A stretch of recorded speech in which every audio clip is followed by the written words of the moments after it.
క్రీస్తే ఈ జీవితములో ఎంతైనా మంచి కాపరి. క్రీస్తే ఈ జీవితములో ఎంతైనా మంచి కాపరి. దుఃఖ సుఖములలో ఆయనే సహాయకుడు మనకు. దుఃఖ సుఖములలో ఆయనే సహాయకుడు మనకు. కష్ట బాధలలో మన ప్రభువు సమీపముగా నుండెనెంతో. కష్ట బాధలలో మన ప్రభువు సమీపముగా నుండెనెంతో. గాలి తుఫానులను గద్దించుచు మనతో నుండు యాత్రలో. గాలి తుఫానులను గద్దించుచు మనతో నుండు యాత్రలో. క్రీస్తే ఈ జీవితములో ఎంతైనా మంచి కాపరి. క్రీస్తే ఈ జీవితములో ఎంతైనా మంచి కాపరి. ఇహలోక సాగరము దాటునప్పుడు అలలెంతో మనలను కదిలింపగా. ఇహలోక సాగరము దాటునప్పుడు అలలెంతో మనలను కదిలింపగా. కొనుగోనప్పుడు మొరపెట్టిన మనలా రక్షించుతానే. కొనుగోనప్పుడు మొరపెట్టిన మనలా రక్షించుతానే. క్రీస్తే ఈ జీవితములో ఎంతైనా మంచి కాపరి. క్రీస్తే ఈ జీవితములో ఎంతైనా మంచి కాపరి. జీవిత నావపై దాడి చేసే సాతాను క్రియలకు భయపడక. జీవిత నావపై దాడి చేసే సాతాను క్రియలకు భయపడక. ధైర్యము కొరకై ప్రార్థించిన ప్రభువే మనల నడుపున్. ధైర్యము కొరకై ప్రార్థించిన ప్రభువే మనల నడుపున్. క్రీస్తే ఈ జీవితములో ఎంతైనా మంచి కాపరి. క్రీస్తే ఈ జీవితములో ఎంతైనా మంచి కాపరి. జీవితములో నిరాశచే కృంగిపోయి మనమున్నప్పుడు. జీవితములో నిరాశచే కృంగిపోయి మనమున్నప్పుడు. విజయమునిచ్చి బలపరచి జీవా కిరీటమిచ్చును. విజయమునిచ్చి బలపరచి జీవా కిరీటమిచ్చును. క్రీస్తే ఈ జీవితములో ఎంతైనా మంచి కాపరి. క్రీస్తే ఈ జీవితములో ఎంతైనా మంచి కాపరి. యేసు ప్రభువే మన దుర్గము. ఆయన యందే నిలచినచో. యేసు ప్రభువే మన దుర్గము. ఆయన యందే నిలచినచో. నిశ్చయముగా జయింతుము. ఓడిపోవును శత్రువు. నిశ్చయముగా జయింతుము, ఓడిపోవును శత్రువు. క్రీస్తే ఈ జీవితములో ఎంతైనా మంచి కాపరి. క్రీస్తే ఈ జీవితములో ఎంతైనా మంచి కాపరి. సుఖంబులలో ఆయనే సహాయకుడు మనకు. దుఃఖ సుఖంబులలో ఆయనే సహాయకుడు మనకు. క్రీస్తే ఈ జీవితములో ఎంతైనా మంచి కాపరి. క్రీస్తే ఈ జీవితములో ఎంతైనా మంచి కాపరి.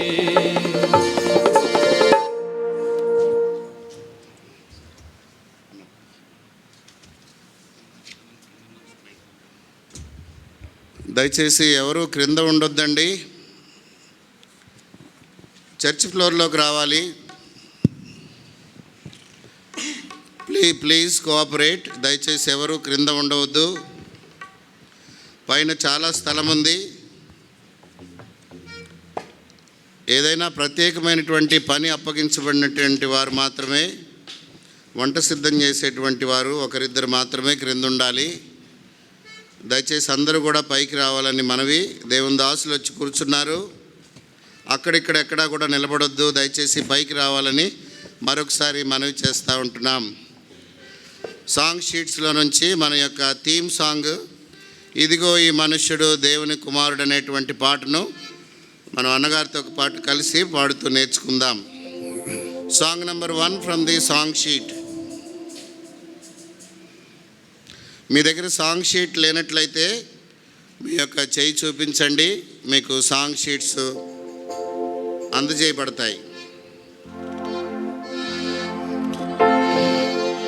ఇదిగో ఈ మనుషుడు దేవుని కుమారుడు. ఇదిగో ఈ మనుషుడు దేవుని కుమారుడు. పరము నుండి ధరణికి నరుడై అరుదించిన పరిశుద్ధ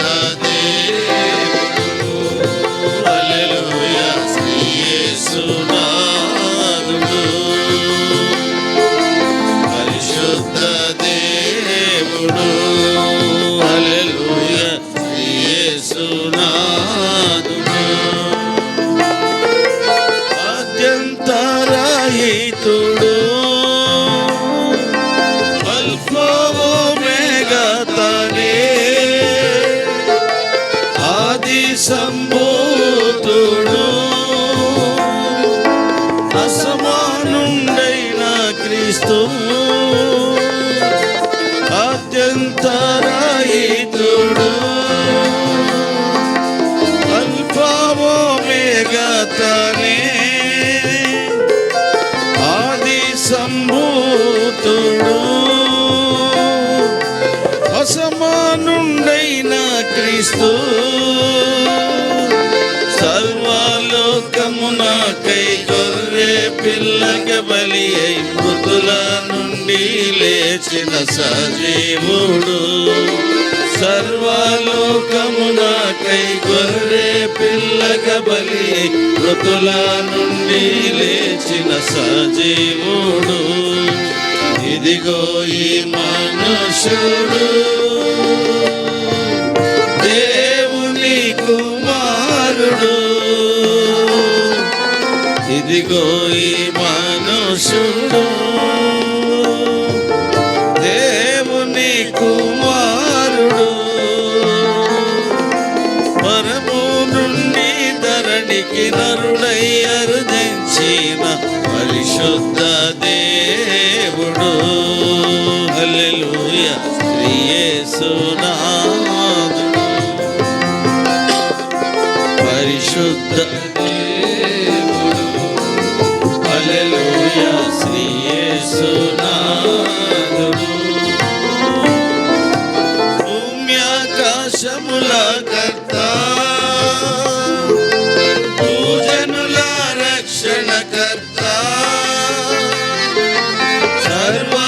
సృష్టికర్త సమాధానకర్త భూమ్యాకాశముల కర్త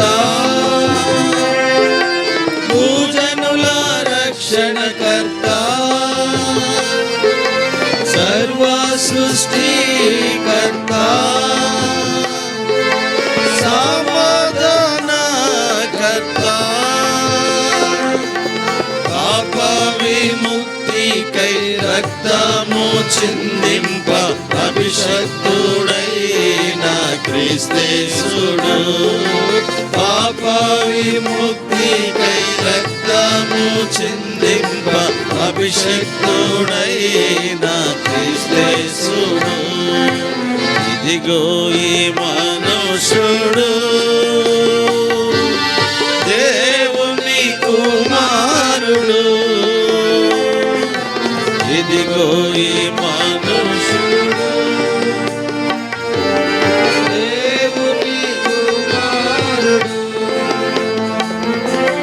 పరము నుండి ధరణికి నరుడై అరుదించిన పరిశుద్ధ దేవుడు హల్లెలూయా శ్రీ యేసునాథుడు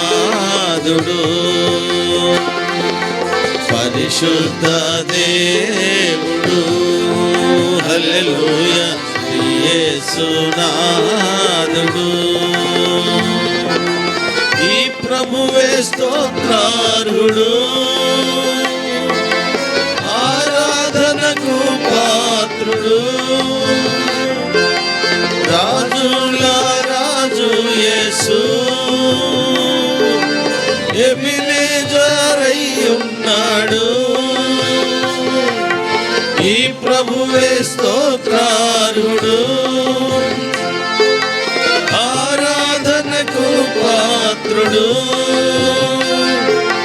రాజుల రాజు యేసు ఎబినేజరై ఉన్నాడు నజరేయుండగు యేసు విజయుండై లేచెను నిజ రక్షకుండని భజింతుము నజరేయుండగు యేసు విజయుండై లేచెను నిజ రక్షకుండని భజింతుము ఇదిగో ఈ మనుషుడు దేవుని కుమారుడు ఇదిగో ఈ మనుషుడు దేవుని కుమారుడు పరము నుండి ధరణికి నరుడై అరుదించిన పరిశుద్ధ దేవుడు హల్లెలూయా శ్రీ యేసునాథుడు పరిశుద్ధ దేవుడు హల్లెలూయా శ్రీ యేసునాథుడు తండ్రి మహిమను విడచెను మరణ పదమున నడిచెను శ్రీమంతుడైన ప్రభువు మనకై దరిద్రుడాయన్ తండ్రి మహిమను విడచెను మరణ పదమున నడిచెను శ్రీమంతుడైన ప్రభువు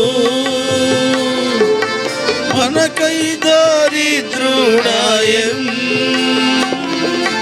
వారు మనసు పొంద కనికరమున మన్నించి నీతిగా తీర్చిన ప్రేమామయుడు వారు మనసు పొంద కనికరమున మన్నించి నీతిగా తీర్చిన ప్రేమామయుడు ఇదిగో ఈ మనుషుడు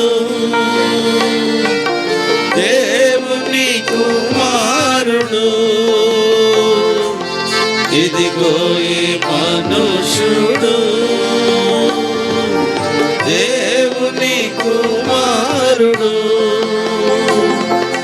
పరము నుండి ధరణికి నరుడై అరుదించిన పరిశుద్ధ దేవుడు. హల్లెలూయా శ్రీ యేసునాథుడు. పరిశుద్ధ దేవుడు. హల్లెలూయా శ్రీ యేసునాథుడు. రాజయ్యానున్నాడు యుగ యుగముల రాజ్యమేలన్. న్యాయాధిపతిగా వచ్చును అందరికీ తీర్పు తీర్చన్. రారాజై రానున్నాడు యుగ యుగముల రాజ్యమేలన్. న్యాయాధిపతిగా వచ్చును అందరికీ తీర్పు తీర్చన్. ఇహ పరములకు ఘనత మహిమలకు ప్రభువుల ప్రభువనుచు ప్రణతింతుము. ఇహ పరములకు ఘనత మహిమలకు ప్రభువుల ప్రభువనుచు ప్రణతింతుము. ఇదిగో ఈ మనుష్యుడు దేవుని కుమారుడు. ఇదిగో ఈ మనుష్యుడు దేవుని కుమారుడు. పరము నుండి ధరణికి నరుడై అరుదించిన పరిశుద్ధ దేవుడు. హల్లెలూయా శ్రీ యేసునాథుడు. పరిశుద్ధ దేవుడు. హల్లెలూయా శ్రీ యేసునాథుడు.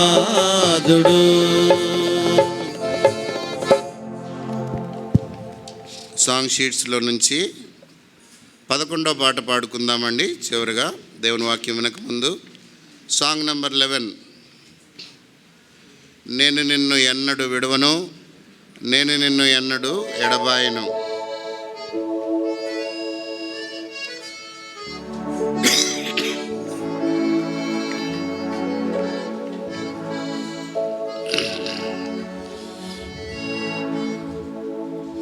నేను నిన్ను ఎన్నడు విడువను, నేను నిన్ను ఎన్నడు ఎడబాయను.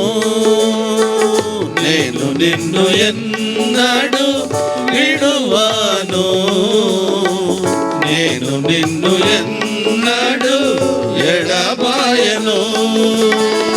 తన గర్భమున పుట్టిన పిల్లలను కరుణింపక తల్లి మరచునా. తన గర్భమున పుట్టిన పిల్లలను కరుణింపక తల్లి మరచునా. వారైన పిల్లలను మరతురు గాని నేను నిన్ను ఎన్నడు మరువాను. వారైన పిల్లలను మరతురు గాని నేను నిన్ను ఎన్నడు మరువాను. నేను నిన్ను ఎన్నడు విడువాను, నేను నిన్ను ఎన్నడు ఎడబాయను. నేను నిన్ను ఎన్నడు విడువాను, నేను నిన్ను ఎన్నడు ఎడబాయను. నీ దుఃఖములలో నేను దుఃఖించుచు వాటిని భరింతు. నీ దుఃఖములలో నేను దుఃఖించుచు వాటిని భరింతు. నీ ఆనందములలో నేను ఆనందించుచు నీతో కలిసి ఉల్లసింతును. నీ ఆనందములలో నేను ఆనందించుచు నీతో కలిసి ఉల్లసింతును. నేను నిన్ను ఎన్నడు విడువాను, నేను నిన్ను ఎన్నడు ఎడబాయను. నేను నిన్ను ఎన్నడు విడువాను, నేను నిన్ను ఎన్నడు ఎడబాయను. యుగ సమాప్తి వరకు నీతో కూడా ఉండి ఆత్మతోడ నడిపించు. యుగ సమాప్తి వరకు నీతో కూడా ఉండి ఆత్మతోడ నడిపించు. కను పాప వల్లే నిన్ను సురక్షితుని చేసి దుష్టత్వము నుండి కాపాడెదను. కను పాప వల్లే నిన్ను సురక్షితుని చేసి దుష్టత్వము నుండి కాపాడెదను. నేను నిన్ను ఎన్నడు మరువాను, నేను నిన్ను ఎన్నడు ఎడబాయను, నేను నిన్ను ఎన్నడు విడువాను, నేను నిన్ను ఎన్నడు ఎడబాయను. నీవు నన్ను కనపరచి భయముతోడ నడచి యథార్థత చూపితివి. నీవు నన్ను కనపరచి భయముతోడ నడచి యథార్థత చూపితివి. కావున దీవెనలో మూట నీపై కుమ్మరించి నా దక్షిణ హస్తముతో ఆదుకొందును. కావున దీవెనలో మూట నీపై కుమ్మరించి నా దక్షిణ హస్తముతో ఆదుకొందును. నేను నిన్ను ఎన్నడు విడువాను, నేను నిన్ను ఎన్నడు ఎడబాయను, నేను నిన్ను ఎన్నడు విడువాను, నేను నిన్ను ఎన్నడు ఎడబాయను. బైబిల్ కోరస్ పాడించండి. బైబిల్ పల్లవి పాడుకుంటామండి. మన బైబిళ్ళని ఎత్తి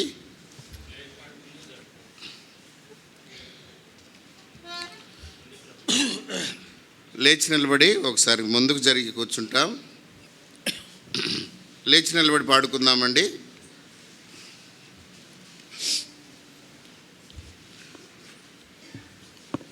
క్రింద ఉన్నటువంటి వారు కూడా దయచేసి పైకి రండి. బైబిల్ పఠనం ఆరంభమవుతుంది. పఠింప శ్రేష్ఠ గ్రంథము బైబిల్.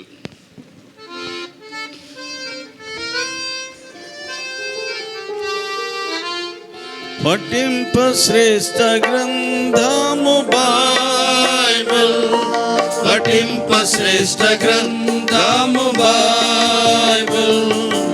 అనుదినము పఠించిన ప్రేమతోడ నడుపును. ఓ పఠింప శ్రేష్ఠ గ్రంథము Bible. The best book to read is the Bible. The best book to read is the Bible. If you read it every day, it will help you all the way. Oh, the best book to read is the Bible. दुनिया में सबसे प्यारा पुस्तक Bible, दुनिया में सबसे प्यारी पुस्तक बाइबल.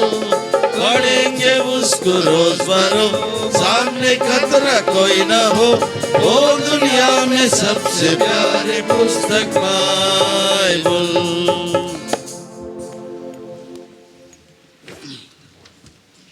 బైబిల్ పఠనం అనంతరము ఏ ప్రకటనలు కూడా చేయబడవు. దాని యొక్క ఉద్దేశము దేవుని యొక్క వాక్యాన్ని మరి మనం నెమరు వేసుకుంటూ దాని గురించే ధ్యానించాలనేది. దయచేసి ప్రకటనలు గమనించండి. కూడికనంతరము అందరి కొరకై ప్రేమ విందు ఏర్పాటు చేయబడింది. మీరందరూ కూడా భోజనం చేసి వెళ్ళాలని సంఘపక్షాన మనవి చేయబడుతూ ఉంటుంది.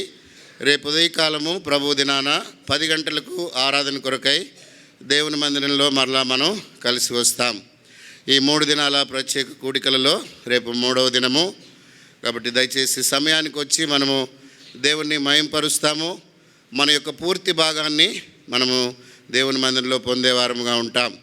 దేవుని దాసులు వారి యొక్క ఆరోగ్యం కొరకు వారి యొక్క సేవా పరిచర్య ఎంత దూరం నుంచి వచ్చి మనకు వాక్య పరిచర్య చేస్తున్నారు. మీ యొక్క వ్యక్తిగత కుటుంబ ప్రార్థనలో వారిని జ్ఞాపకం చేసుకోమని మనవి చేస్తూ ఉంటున్నాం.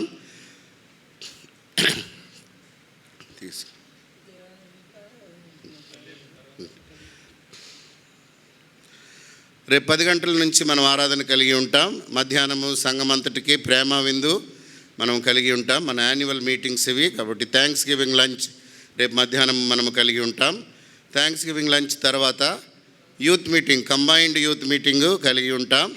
దేవుని వాక్యం వినటానికి సంఘమంతయు కూడా ఆహ్వానించబడుతుంటున్నారు. కాబట్టి యూత్కి మాత్రమే కాదు, అందరూ కూడా దేవుని యొక్క వాక్యం వినడానికి వేచి ఉండాలని మనవి చేయబడుతూ ఉంటుంది. ఇది మన యొక్క రేపటి వరకు ఉన్నటువంటి కార్యక్రమం. ప్రార్థించి పాల్గొనాలని సంఘపక్షాన మనవి చేస్తూ ఉంటున్నాం. మనం ఇప్పుడు దేవుని యొక్క వాక్యాన్ని వింటాం. ఘనమైన మా గొప్ప దేవ యేసుక్రీస్తు ప్రభు మా రక్షకుని అత్యున్నతంగా హెచ్చించబడిన నామం, పాపిని పరిశుద్ధినిగా మార్చగల నామం, అతి పరిశుద్ధ స్థలంలోనికి ధైర్యమైన ప్రవేశం కల్పించడానికి శక్తి గల నామంలో ఈ సాయంకాలపు వేళ నీవు గుడారం బేతేల్లో రాజును సైన్యములకు అధిపతి యెహోవాను దర్శించినట్లు తండ్రి మీ ప్రేమ కుమారుడైన యేసుక్రీస్తు ప్రభులో మా దోషాలు మన్నించి మా అపరాధాలను క్షమించి మా పాపం నుండి తుడిచివేసి వాటిని జ్ఞాపకం చేసుకొని సెలవిచ్చి ఈ దినన్నట్లుగా నీ గుడారం మాకు ఇచ్చిన ధైర్యమైన ప్రవేశాన్ని బట్టి వందనస్తులమైంటున్నాము. రాగలిగిన ప్రియులందరి కొరకు వందనాలు. మార్గ మధ్యలో ఉన్నవారు విస్తారమైన పని తెమల పని పెట్టుకొని ఇంటి వద్దనే అలక్ష్యంగా నిర్లక్ష్యంగా ఉన్నవారిని దయపాలించి నడిపించి వారి భాగం వారు పొందువారుగా చేయం. బలహీనుని బుద్ధిహీనుని ఎన్నో కథలు అవలక్షణాలు కలిగిన వాడిని దయతో కనికరించము, సిలువ చాటును మరుగుపరచము. మనుషుని మాటలు, శరీరం యొక్క మాటలు మేము వినకున్నట్లు మనుషుని శరీరాన్ని మీ అదుపులో ఉంచుకోండి. మీ సిలువ చాటును మరుగుపరచండి.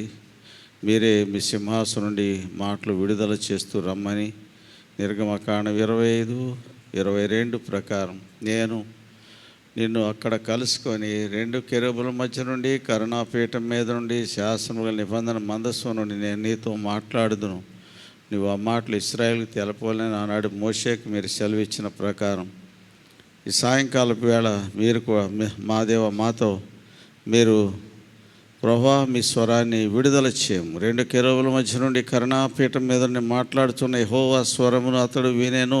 అట్లు ప్రభువా మీ స్వరాన్ని వినడానికి సహాయం చేయము. మీరు మాట్లాడుతురండి. మీరు మాట్లాడుచుండగా యెహోవా మీ దాసుడు ఆలకించున్నాడు. ఆజ్ఞేయమైన అనుభవం గల ప్రజలుగా మమ్మల్ని సిద్ధపరచం. మీ సంచారం మా మధ్య ఉంచం. మీరు మా మధ్య సంచరిస్తుండగా మీ సంచారాన్ని స్పష్టంగా, తేటగా, సమీపంగా మేము అనుభవించే వారంగా చేయము. నిత్య నిబంధన ప్రోక్షణ రక్తం కిందకి నన్ను మమ్మల్ని ఈ స్థలాన్ని తెచ్చుకుంటూ మా మీద ఈ స్థలం చుట్టూ ప్రోక్షించుకుంటూ అంధకార చీకటి శక్తుల ప్రభావాన్ని యేసు నామములో బంధిస్తూ ఘనత, మహిమ, స్తుతి, ప్రభావాలు మీకు ఆరోపిస్తూ మేము హెచ్చించి మేము తగ్గించుకుంటూ నిర్గమకాండం 4:12, ఇర్మియా 1:9, 81 కీర్తన 10, ఇర్మియా 26:2, 23, 29, లూకాసు వార్త 24:45, 2:19 జ్ఞాపం చేసుకుంటూ మీ సహాయం, మీ సంచారం కోరుకుంటూ మీ స్వరాన్ని విడుదల చేయమని మనవి చేస్తూ యేసు ప్రభు మా రక్షకుని నామములో ప్రార్థించి వేడుకుంటున్నాము తండ్రి. ఆమేన్.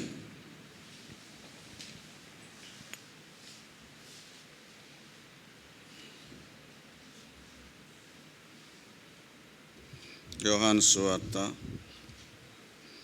19వ అధ్యాయం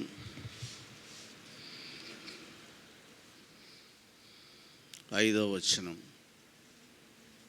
John chapter 19 verse 5. యోహాను సువార్త 19వ అధ్యాయం 5వ వచనం అందరం కలిసి చదువుదాం. ఆ ముండ్ల కిరీటమును ఉదారంగ వస్త్రమును ధరించిన వాడే యేసు వెలుపలికి రాగా పిలాతు, ఇదిగో ఈ మనుష్యుడు అని వారితో చెప్పాను. ఇదిగో ఈ మనుష్యుడు. ఇదే మన అంశం. మధ్యాహ్నం ఉదయకాలంలో మనం ఏం ధ్యానించాం? The plan and purpose of the man. ఈ సాయంకాలం దేని గురించి ధ్యానిస్తాం?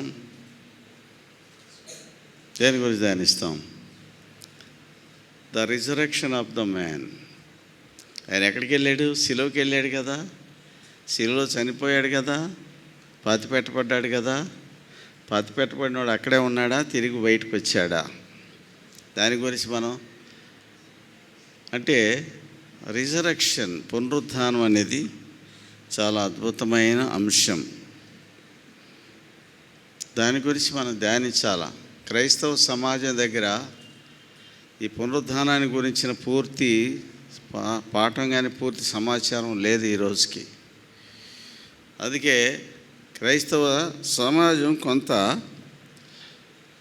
ఎలా ఉంది అంటే ఓ విధమైన నిరుత్సాహకరం పరిస్థితిలోనికి వెళ్ళిపోతూ ఉంది. ఏం జరుగుతుంది ఆఫ్టర్ ద గ్రేవ్? సమాధికి అవతలకి వెళ్ళిన తర్వాత మళ్ళీ పునరుద్ధానం అంటే మృతుల పునరుద్ధానం ఉంటుందా? మృతులైన వారు తిరిగి లేస్తారా? లేస్తే ఏం జరుగుద్ది? ఈ విషయాలు మనం నేర్చుకోవాల్సిన సత్యాలు ఇవన్నీ పరిశుద్ధ గ్రంథమని బైబిల్లోనే ఉన్నాయి, పరిశుద్ధ గ్రంథమని బైబిల్లోనే రాయబడి ఉన్నాయి. వాటి గురించి మనం ధ్యానించాల్సిందే. ఉదయం ధ్యానించాం. సెకండ్ సెషన్లో బోయాజు రూతును పెళ్లి చేసుకున్నాడు. ఆమెకు ఒక కొడుకు పుట్టాడు. అతని పేరేంటి? ఓబేద్. ఓబేద్ అంటే అర్థం ఏంటి?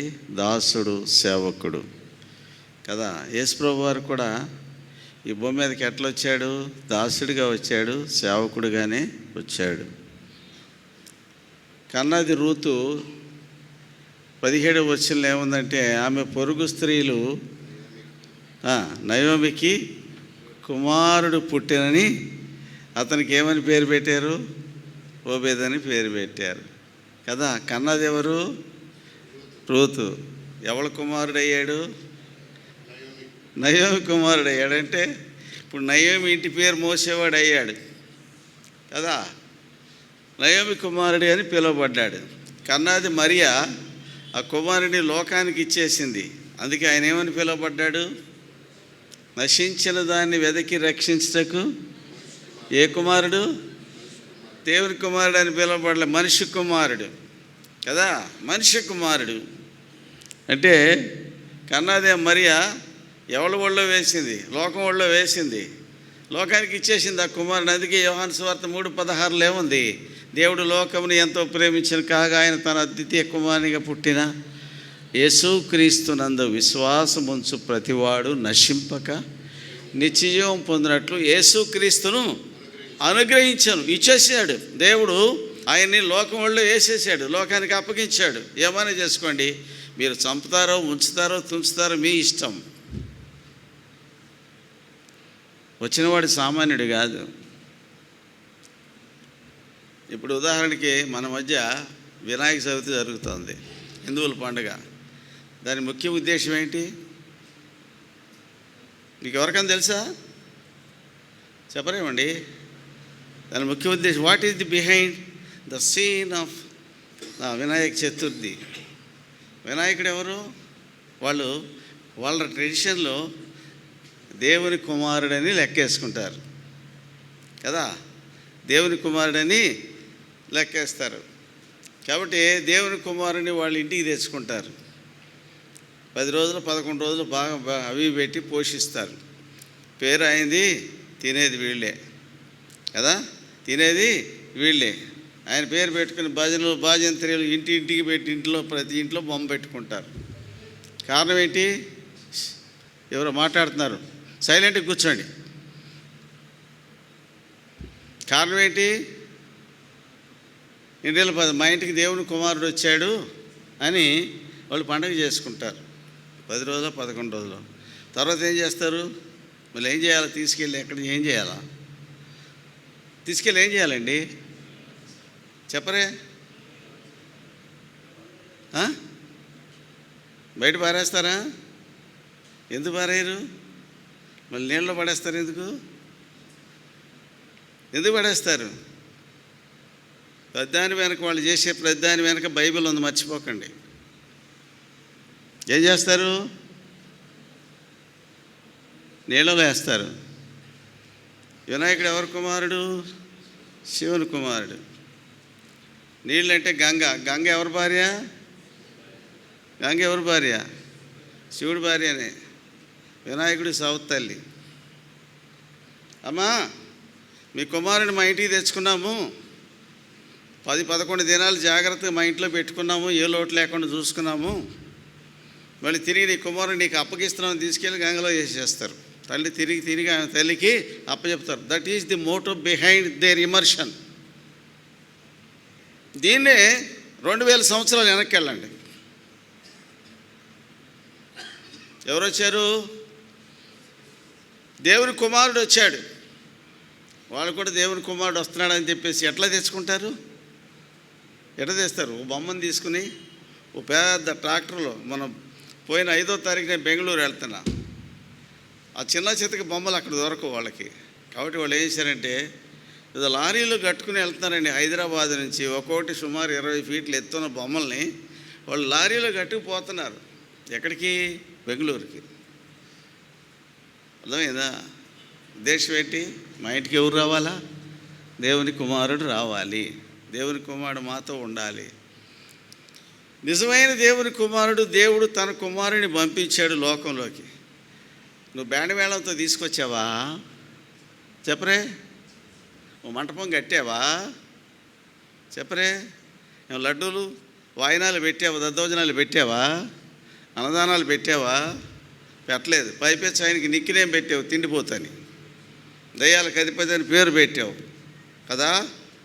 ఇది నీ ప్రేమ అవునా కాదా? లోకం దేవుడు తన కుమారుని అనుగ్రహిస్తే తన కుమారునికి లోకం ఏం చేసిందో, తన కుమారుని అదే మన ద్రాక్ష తోట యజమాని గురించి చెప్తూ యేసుప్రభు ఉపమానంలో పని వాళ్ళని పంపిస్తే వాళ్ళందరూ కొట్టి వాళ్ళు వెళ్ళగొట్టారు, కొంతమంది చంపారు, ద్రాక్ష తోట బయట పారేశారు. ఆఖరికి నా కుమారుడిని పంపిస్తాను, నా కుమారుడిని పంపిస్తే ఇతడు వారసుడు కాబట్టి ఇతని సన్మానిస్తారు. కుమారుడిని పంపిస్తే వారేం చేశాడు? ఇతడు వారసుడు కదా, ఇతను చంపి ఆస్తి అంతా మనం స్వాధీనం చేసుకుందాం రెండేని ఏం చేశారంటే అతను చంపి ద్రాక్ష తోట వెలుపల పడవేసిరని రాయబడింది. యేసుప్రభు చెప్పాడు ఈ ఉపమానాన్ని. సాక్షాత్తు దేవదేవుని కుమారుడే నీ ఇంటికి వచ్చాడు, నేను వెతుక్కుంటూ వచ్చాడు. నువ్వు పులిహోర దద్దోజనాలు పెట్టావా? సమర్పణ అన్నదాన సంతర్పణలు చేసావా? ఏం చేసావు? ఏమి చేయలే. తిండిపోతున్నావు, బయలుజూపు అన్నావు, దయ్యాలు పట్టినోడు అన్నావు, ఇంకేం చేసావు? అవమానకరంగా డీల్ చేసావు. ఆఖరికి ఏం చేసావు? సిలువకు అప్పగించి చేతులు దులుపుకున్నావు. అప్పుడు సంతోషించావు. ఇది లోకం చేసిన పని. దేవుడిని ఎరగని వాడిని చూడండి, రేపు పొద్దున్న జాగ్రత్తగా తీసుకెళ్తారు. బ్యాండ్ మేళంతో వాడు తాగుపోతావు, వ్యభిచారు ఏమని కానీ ఆ సమయంలో ఏం చేస్తాడు? డ్యాన్సులు వేసుకుంటా, పిల్లలు, పెద్దోళ్ళు, ఆడవాళ్ళు, మగవాళ్ళు తందనాలు ఆడతా, చిందులు వేసుకుంటా ఎక్కడికి తీసుకెళ్తారు? హుసేన్ సాగర్ తీసుకెళ్ళి అక్కడికి వెళ్ళి భక్తితో తీసుకెళ్ళి నిమజ్జనం చేసేదాకా జాగ్రత్తగా చేస్తారు. దేవుడిని ఎరగనోడికి ఎంత భక్తి ఉంటే దేవుడిని కలిగిన నీకు ఎంత భక్తి ఉండాలి? ఉందా? చెప్పండి. దాని వెనుకున్న సిద్ధాంతం ఇది. సాక్షాత్తు దేవుని కుమారుడు మా ఇంటికి వచ్చాడు కాబట్టి దేవుని కుమారుడిని మేము జాగ్రత్తగా చూసుకోవాలి. చాలా జాగ్రత్తగా చూసుకుంటారు, చాలా భక్తి శ్రద్ధలతో చూసుకుంటారు, అంతా చేస్తారు.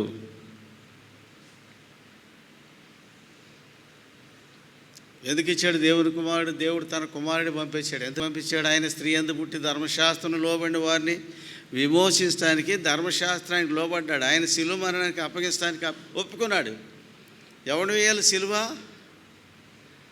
తిండిపోతున్న వేయాలా, తాగుబోతున్న వేయాలా, వ్యభిచారిని వేయాలా? అవునా కదా? మాట విన్నోడిని వేయాలా, అవిధేయుడిని వేయాలా? అవునా కదా? తిరుగుబాటు చేసేవాడిని వేయాలా, వీడిని వేయాలా, చంపి మాది మీద వేలాడది. ఇది ధర్మశాస్త్రం చెప్తుంది. ధర్మశాస్త్ర ప్రకారం యేసుప్రభు సిలువేశారా? పిలాతు అన్నాడు, ఈయన యందు ఏ దోషము నాకు కనపడలేదు. I find no guile in him. ఆయన యందు ఏ దోషము నాకు కానలేదు. 3 విషయాలు చెప్పాడు. పేతురు చెప్పాడు, పేతురు 2వ అధ్యాయం 22వ వచనంలో ఆయన హీ డిడ్ నో సిన్, ఆయన పాపము చేయలేదు. యోహాను ఎవరు రాశాడు? 1 యోహాను 3:5లో ఆయన యందు పాపమేమీ లేదు, ఇన్ హిమ్ నో సిన్. పౌలు ఎవరు రాశాడు? 2 కొరింథీ 5:21లో ముగ్గురు భిన్నమైన స్టేట్మెంట్లు ఇచ్చారు. ఈ 3 స్టేట్మెంట్లు ఒక పిలాతే ఇచ్చాడు.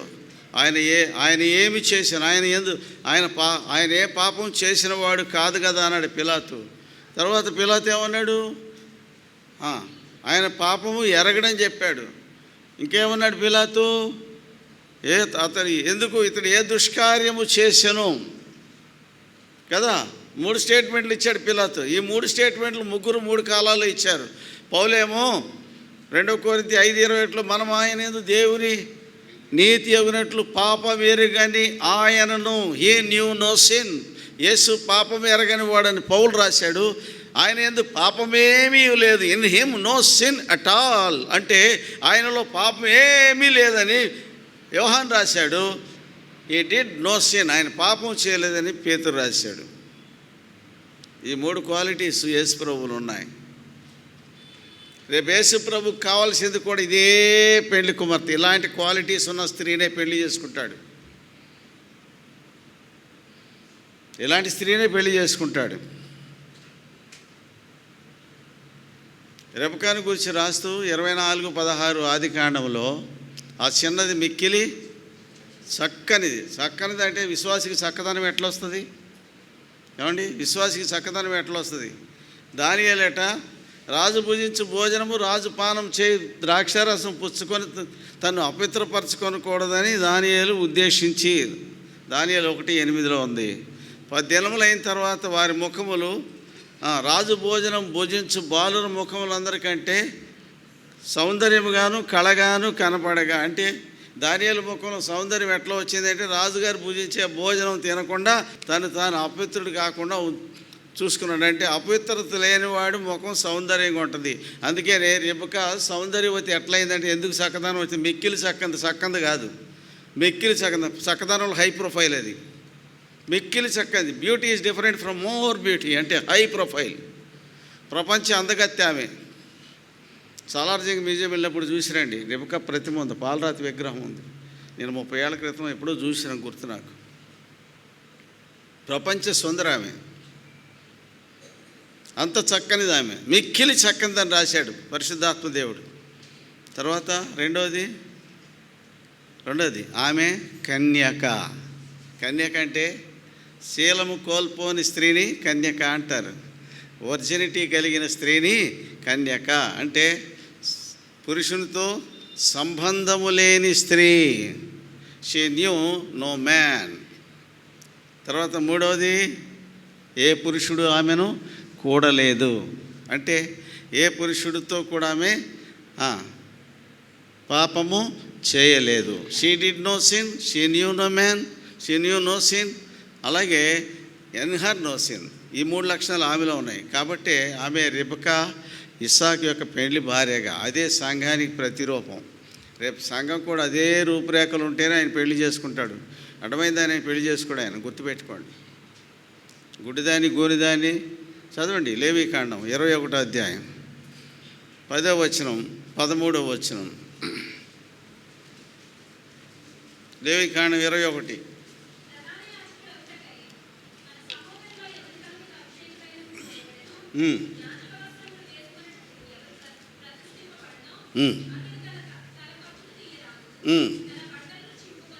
పదమూడు,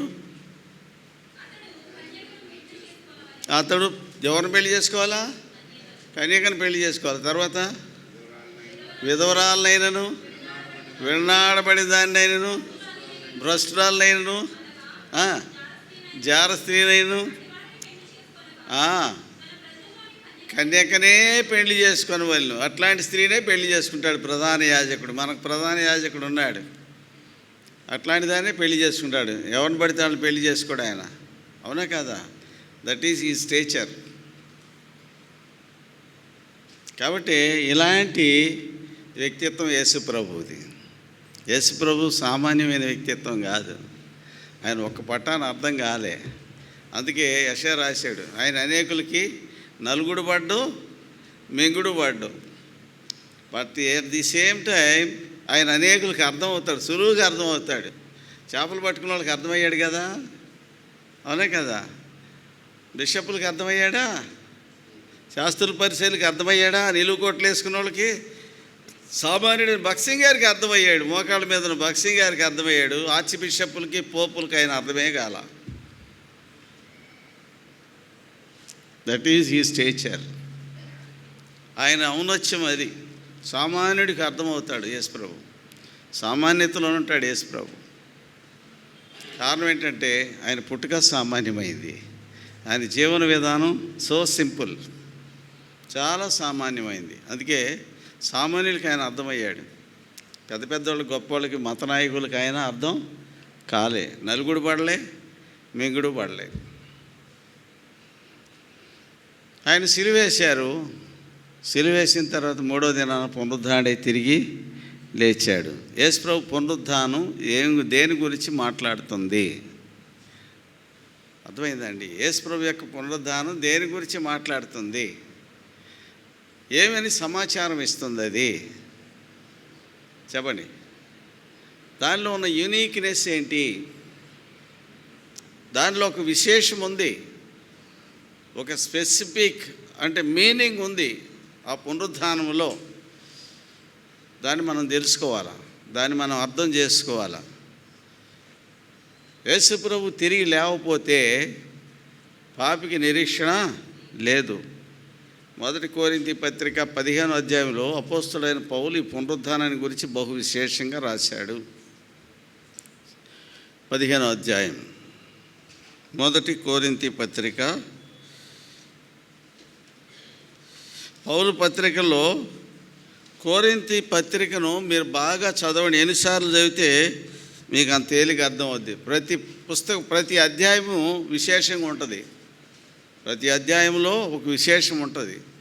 కాబట్టి కొరింథీ పత్రిక స్పెసిఫిక్గా ఉంటుంది. కొరింథీలు ఎవరంటే ఈ గ్రీక్ రీజియన్లో ఉన్న ఒక పట్టణం కొరింథీ పట్టణం. 18 మాసాలు అక్కడ సేవ చేశాడు పౌలు. ఆ సేవ చేసి కొరింథీలకే 11వ అధ్యాయంలో ప్రభు బలను గురించిన వివరం రాశాడు. 10వ అధ్యాయంలో ఇశ్రాయేల్ ఐగుప్తులో వచ్చిన సంఘాన్ని గురించి, దానిలో ఉన్న ట్రెడిషన్స్, కస్టమ్స్, అన్ని విషయాలు వాళ్ళకి రాశాడు. 9వ అధ్యాయంలో మరికొన్ని విషయాలు ఉన్నాయి. అట్లా చూసుకుంటూ పోతే 15వ అధ్యాయంలో రిజరెక్షన్ గురించి రాస్తూ ఏమని రాశాడు? 15వ అధ్యాయము 1 కొరింథీ పత్రిక 35. మృతులు ఎలాగూ లేతురు, వారెట్టి శరీరంతో ఒత్తురని ఒకడు అడుగును. ఓ అవివేకి, నీవు విత్తినది చచ్చితేనే కానీ బ్రతికింపబడదు కదా. విత్తింది గోధుమ గింజ అయినా సరే, మీరు కొబ్బరికాయని తీసుకెళ్ళి భూమిలో పాతి పెట్టండి, ఏమొస్తుంది చెప్పండి? ఏమొస్తుంది దానిలో నుంచి? మళ్ళీ కొబ్బరికాయ వస్తుందా? ఏమొస్తుంది? పిలకు వస్తుంది. ఏమొస్తుంది? మీరు పెట్టింది ఒకటి, బయటకు వచ్చింది ఒకటి. మీరు నాటింది ఒకటి, బయటకు వచ్చింది వేరు. ఒక గింజను, గోధుమ గింజ కానీ ఏదో ఒక గింజను భూమిలో విత్తండి. విత్తితే విత్తనం విత్తున్నారు కానీ దాన్ని పుట్టబోయే శరీరాన్ని మీరు తేటలేదు. అది ఏ శరీరం వస్తుందో దాన్ని మనకు తెలియదు. ఆ శరీరం ఎవరిస్తారు? దేవుడిస్తాడు. అది ఏ ఆకారంతో బయటికి రావాలి దాన్ని సిద్ధపరిచిన వాడు దేవుడు. రేపొద్దున నిన్ను నన్ను తీసుకెళ్ళి భూమిలో పాతి పెడతారు. పాతి పెడితే నువ్వు ఉన్న ఫలంగా నువ్వు ఇట్లాగే రావు. నీ మట్టి దేహం మహిమ దేహంగా మార్చబడద్ది. So it will be raise as immortal body. అంటే ఆ బాడీకి అమర్చత, అంటే దాన్ని కొట్టినా దానికి దెబ్బలు తగలవు, దాన్ని తిట్టినా దానికి శోకం. దానికి ఎంత శక్తి ఉంటుందంటే సమాధులను పగలు తీసుకుని వచ్చే శక్తి ఉంటుంది దానికి. అదే మట్టి దేహానికి తీసుకెళ్ళి పూడ్చిపెడితే అట్లాగే పడి ఉంటుంది. ఎప్పటి వరకు? రేపు యేసుప్రభు వచ్చే వరకు. ఉదయం యేసుప్రభు కేక వినగానే లాజరు బయటికి రమ్మనగా 4 దినాల తర్వాత సచ్చినోడు ఆ కేక విని బయటకు వచ్చాడా లేదా? అది అలాగే ఉంటుంది. బట్ లాజర్ని ఎట్లా పెట్టారు అట్లా వచ్చారు. రేపొద్దున సమాధిలో ఉన్న వాళ్ళందరూ అట్లా రారు. అంటే ఇమ్మోర్టల్ బాడీ, అంటే ఆ దేహం అమర్త్యతను ధరించుకొని బయటకు వస్తుంది. అదే 15వ అధ్యాయంలో రాసినాడు కొరింథీ పత్రికను. ఇశ్రాయేల్లో పండుగలు 7 పండుగలు ఉన్నాయి. లేవీకాండం 23వ అధ్యాయంలో 7 పండుగలు ఉన్నాయి. ఇశ్రాయేల్లో కొన్ని పంటలు ఉన్నాయి. మొదటి పంట వాళ్ళకి వచ్చేది యవల పంట, రెండవది గోధుమల పంట, మూడవది ద్రాక్ష పంట, నాలుగవది ఒలివ్ పంట, ఐదవది అంజూరు పంట. వాటికి సీజనల్గా వస్తాయి అవి. మొదటి పంట ఏంటి? యవల పంట.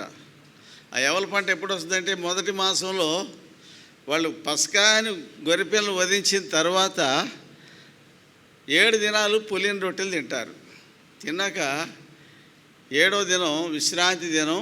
విశ్రాంతి దినానికి మరుదినం వాళ్ళ మొదటి పంటలో అంటే యవల పంటలో నుండి ఒక పనం తీసుకొచ్చి దేవుని సన్నిధికి తీసుకొచ్చి దేవుని ఇంట్లో దేవుని సన్నిధి అల్లాడిస్తారు.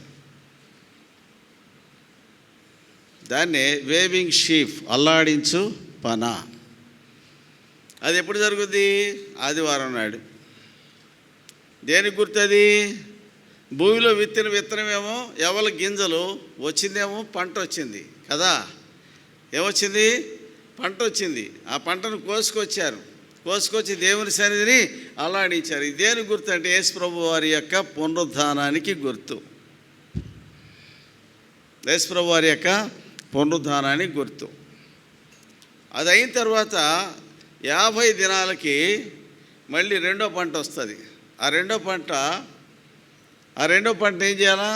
ఆ ధాన్యం దొల్లగొట్టి ఆ రెండో పంట గోధుమల పంట. లేవీకాండం 23వ అధ్యాయము 15, 16, 17 వచనాలు. ఎవరైనా హెల్ప్ చేస్తారా?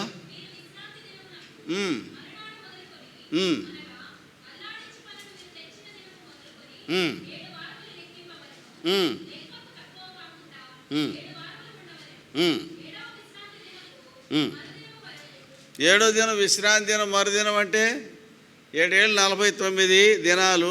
7వ విశ్రాంతి దినం. విశ్రాంతి దినం అంటే సబ్బాత్. సబ్బాత్ అంటే ఆదివారం కాదు, గుర్తుపెట్టుకోండి. సబ్బాత్ అంటే, సబ్బాత్ అనే పదమే అది హీబ్రూ పదం. అది 7వ దినం విశ్రాంతి దినం. విశ్రాంతి దినం అంటే శనివారం. అది యోధులకేమో శనివారం విశ్రాంతి దినము, క్రైస్తవులకి ఆదివారం ప్రభు దినము, ముస్లింలకేమో శుక్రవారం వాళ్ళకి పవిత్రమైన దినం. విశ్రాంతి దినం యూదులకి ఏ పని చేయడానికి వీలు లేదు. 7వ దినాన్ని దేవుడు పరిశుద్ధపరిచి ఆశీర్వదించిన దినం. 7వ దినం యొక్క ప్రత్యేకతే వేరు. ఆ విశ్రాంతి దినానికి మరుదినం అంటే, విశ్రాంతి దినానికి మరుదినం అంటే ఏ రోజు? అది ఉంది కదా, అక్కడే ఉంది కదా. విశ్రాంతి దినానికి మరుదినం శనివారం తర్వాత రోజు ఏంటండి? ఏ రోజు వస్తుంది? అది ఆదివారం. ఆ రోజు ఏం జరుగుద్ది? అదే పెంతెకోస్తు దినం అంటారు. పెంట అంటే 50, కాస్ట్ అంటే days. 50th day, the festival of 50th day, that is called Pentecost. ఆ పెంతెకోస్తు పండుగ నాడే పరిశుద్ధాత్మ దేవుడు దిగి వచ్చాడు భూమి మీదకి. యేసు ప్రభు వారిని సిలువేసి పునరుద్ధానం తిరిగి లేచిన తర్వాత 40 దినాలు ఆయన ఈ భూమి మీద తను అగపరుచుకుంటూ వచ్చాడు. 40 దినాలు అయిన తర్వాత ఆయన 40 దినాలు పరలోకానికి ఆరోహణమైపోయాడు. 40 దినానికి ఆరోహణమైన 10 దినాలకి పరిశుద్ధాత్మ దేవుడు భూమి మీదకి దిగి వచ్చాడు పెంతెకోస్తు దినాన. అదే అపోస్తల కార్యం 2వ అధ్యాయం. ఆ దినం ఆదివారం అని రాయబడింది అక్కడ. పెంతెకోస్తు పండుగ దినం వచ్చినప్పుడు మేడగదిలో 120 మంది కూర్చున్నారు. బలమైన గాలి కదా, ఒక గాలి వంటి శబ్దము ఆకాశం నుండి రాగా అగ్ని నాలుకలుగా విభాగించబడి వారిలో ఒక్కొక్కరి మీద వాళ్ళగా వారందరికీ పరిశుద్ధాత్మ నింపబడి అన్ని భాషల్లో మాట్లాడారు. ఎన్ని భాషలు? 16 దేశాల నుంచి వచ్చిన యూదులు ఉన్నారు. పెంతెకోస్తుకు వచ్చిన 16 భాషల్లో మాట్లాడారు వాళ్ళు. ఎవరాళ్ళు? చేపలు పట్టుకునేవాళ్ళు. ఎక్కడి నుంచి వచ్చింది? ఇదేమి పొద్దుపోయి వీళ్ళు మన భాషలో మాట్లాడుతున్నారు. వీళ్ళు ఎప్పుడు నేర్చుకున్నారు? మన లాంగ్వేజ్ ఎప్పుడు నేర్చుకున్నారు? ఈ మత భక్తి గల యూదులందరూ ఆశ్చర్యపోతాడు. కొంతమంది సెటైర్లు వేసారు, కాదు రాత్రి తాగిన ముందు ఇంకా దిగలేదు వీళ్ళకి అని చెప్పేసి. అంటే అప్పుడు పేతురు లేచి వర్తమానం చెప్పాడు. పొద్దుపొడిచి జామైనా కాలేదు, వీళ్ళు మద్యంతో నింపబడిన వాళ్ళు కాదయ్యా. యోవేలు ప్రవచనం ఉంది, అంత్య దినాల్లో నా ఆత్మని మీ ప్రజల మీద కుమ్మరిస్తానని చెప్పాడు. కాబట్టి దేవుడు ఆత్మను కుమ్మరించాడు. ఇప్పుడు వాళ్ళ భాషలో మాట్లాడుతున్నారని యోవేలు ప్రవచనం ఎత్తి పేతురు మాట్లాడితే, అప్పుడు మాట మాట్లాడాడు పేతురు. 2:36 మీరు సిలువ వేసిన యేసుని దేవుడు ప్రభువుగాను క్రీస్తుగాను నియమించిన ఇశ్రాయేలు వంశం అంతా రూఢిగా తెలుసుకొని వాళ్ళు. దేవుడు ఈ యేసునే మీరు సిలువేశారా? ఎవరు? యేసునే సిలువేశారు. ఆ యేసు ఎవరు అనుకున్నారు? క్రీస్తు. కూర్చో. సిలువేసింది ఎవరిని? మీరు. క్రీస్తు. మీ దగ్గరికి వచ్చింది ఎవరు? క్రీస్తు. సాక్షాత్తు దేవుని కుమారుడు.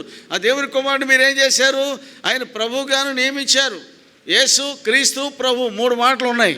యేసు పాత నిబంధన, క్రీస్తు కొత్త నిబంధన, ప్రభువు 1000 ఏళ్ల పరిపాలన.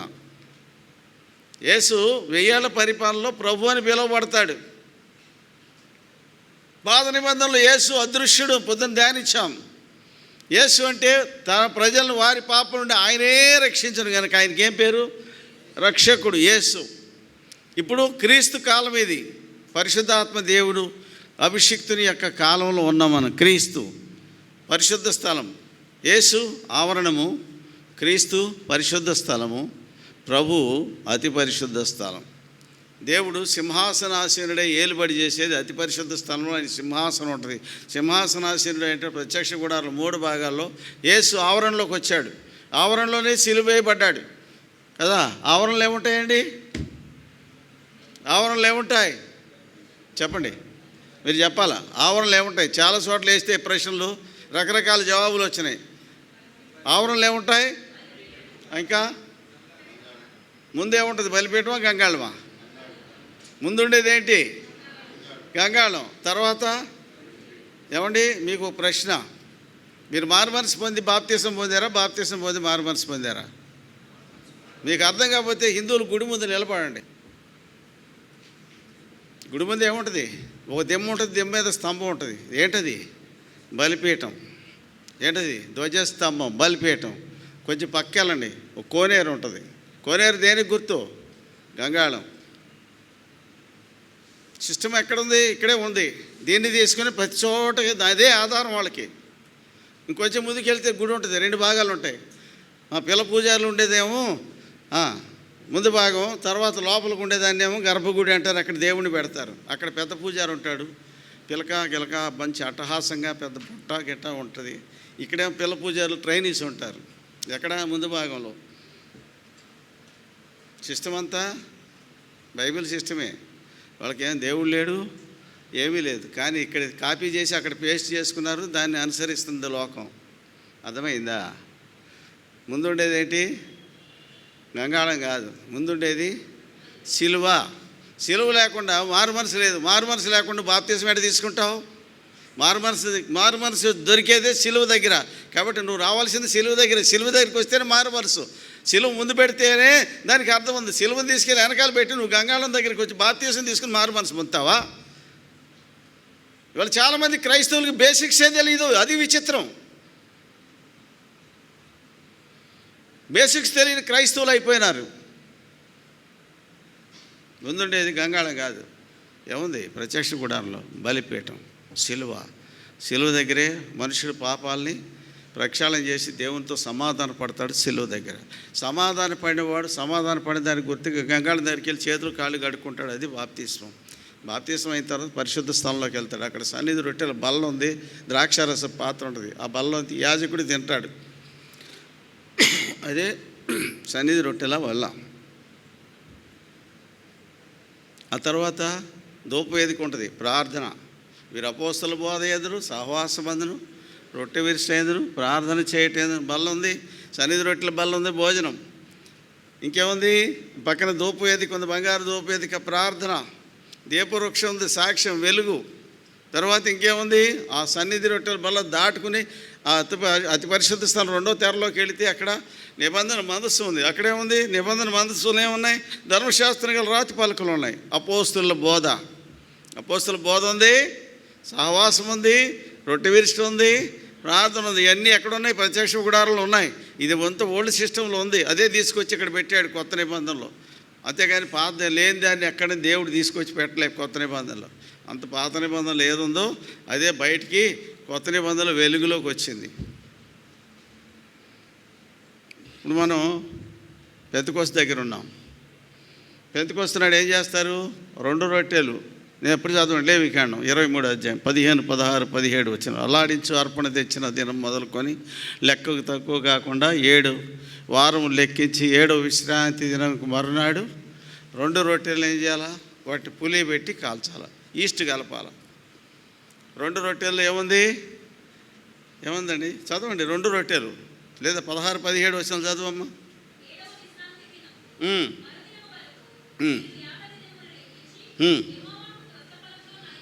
కొత్త ఫలం అంటే ఏం ఫలం ఇది? తర్వాత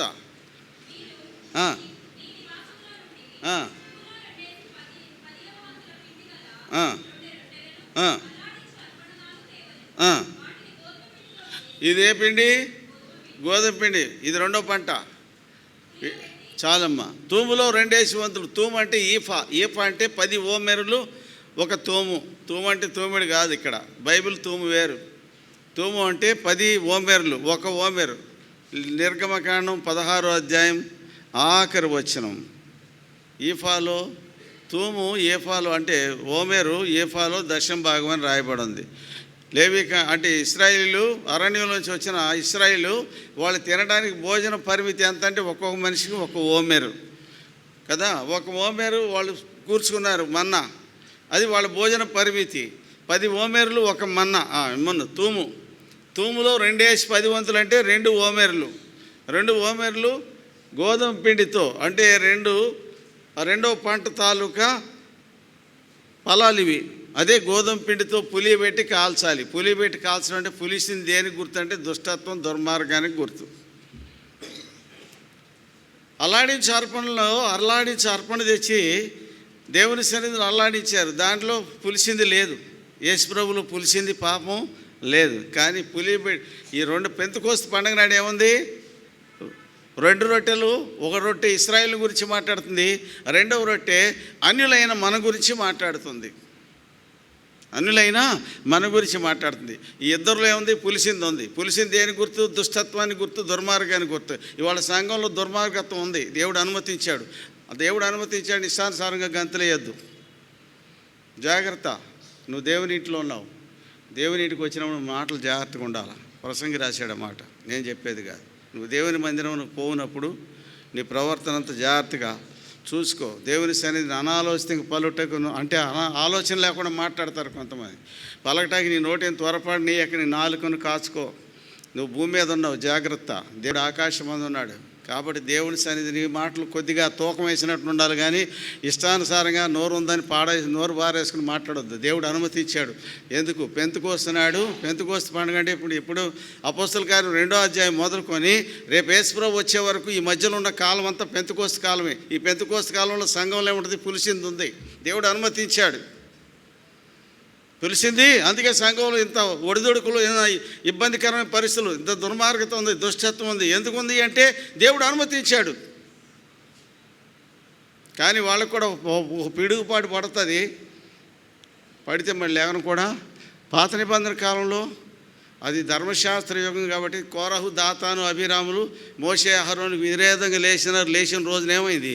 భూమిని నెరవేర్చి వారి కుటుంబాలు మొత్తం తీసుకెళ్ళి లోపలేసినారు. అది ధర్మశాస్త్ర యుగం, కంటికి కన్ను పంటకు పన్ను. కాబట్టి ఏ రోజు దేవుని మీద, దేవుని ప్రజల మీద తిరుగుబాటు చేస్తే ఆ రోజు దేవుడు లెక్క చూశాడు. కానీ కృపాయుగం కాబట్టి కృప కొంత వెసులుబాటు ఇచ్చింది. కాబట్టి కృపను నిరర్థకం చేయొద్దండి. ఈ దినాన ఈ తిరుగుబాటుదారులు ఎక్కువైనారు సంఘంలో. ఏదైనా పని చెప్పకపోతే మూత ముడుస్తారు. ప్రభుబాల పంచడానికి లేకపోతే మూత ముడుస్తారు. మైకులో నా పేరు పిలవకపోతే మూత ముడుస్తారు. పాటలు పాడటానికి పిలవకపోతే మూత ముడుస్తారు కదా. మూత ముడుచుకోవటానికి ఏముంది నీ పని ఇక్కడ? What are you? Who are you? నువ్వు ఎవరివి? What is your face value? నీ ఫేస్ వాల్యూ ఏంటి? నువ్వు మూత ముడుచుకోవటానికి దేవుని ఇంట్లో. ఏమండి, చస్తే ఏడుచోడు లేడు, బతికుంటే నెత్తి మీద ₹1,00,00,000 పెడితే దమ్మిడికి కొనేవాడు లేడు. బైబిల్ చెప్తుంది, నేను కాదు. ఇర్మీయా గ్రంథం 22వ అధ్యాయం 18 వచ్చిన ఏముంది?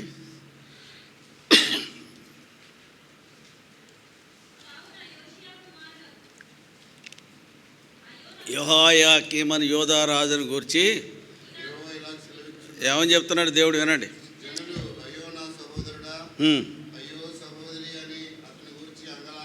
అయ్యో నా ఏలినవాడా, అయ్యో శోభావంతుడు అతని గురించి అంగలార్చరు. అతడు యెరూషలేము ఆవలికి ఏడబడి పారవేయబడి గాడిద పాతి పెట్టబడి రీతిగా రాజండి.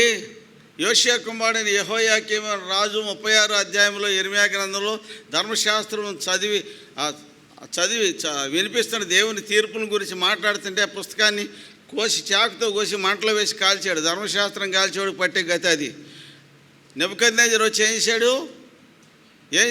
యెరూషలేము మీద దాడి చేసి క్రీస్తుపూర్వం 597లో యెరూషలేము మీద దాడి చేసి వాడు తిరుగుబాటు చేశాడని వాడిని చంపేసి యెరూషలేము పట్టణం ప్రాకారం ఆ బయట గేటు ముందు పడేస్తే 3 దినాలు ఎండకేండి వానకు తడిచి మంచుకు తడిస్తే ఆ శవం. ఆ తర్వాత వాడిని మోసుకెళ్ళి వాడు లేక కాలు తాడు కట్టి కుక్కను ఈడ్చుకెళ్ళినట్టు గాడిదను ఈడ్చుకెళ్ళి పాతి పెట్టారు. ఆ మాట ఇర్మీయా రాశాడు. చస్తే ఏడ్చేవాడు లేడు. That is our face value. ఒకవేళ మనకి నెత్తి మీద ₹1,00,00,000 పెడితే దమ్ముడి కొనేవాడు ఉన్నాడంటే చదవండి ద్వితీయోపదేశకాండం 28వ అధ్యాయం 68వ వచనం.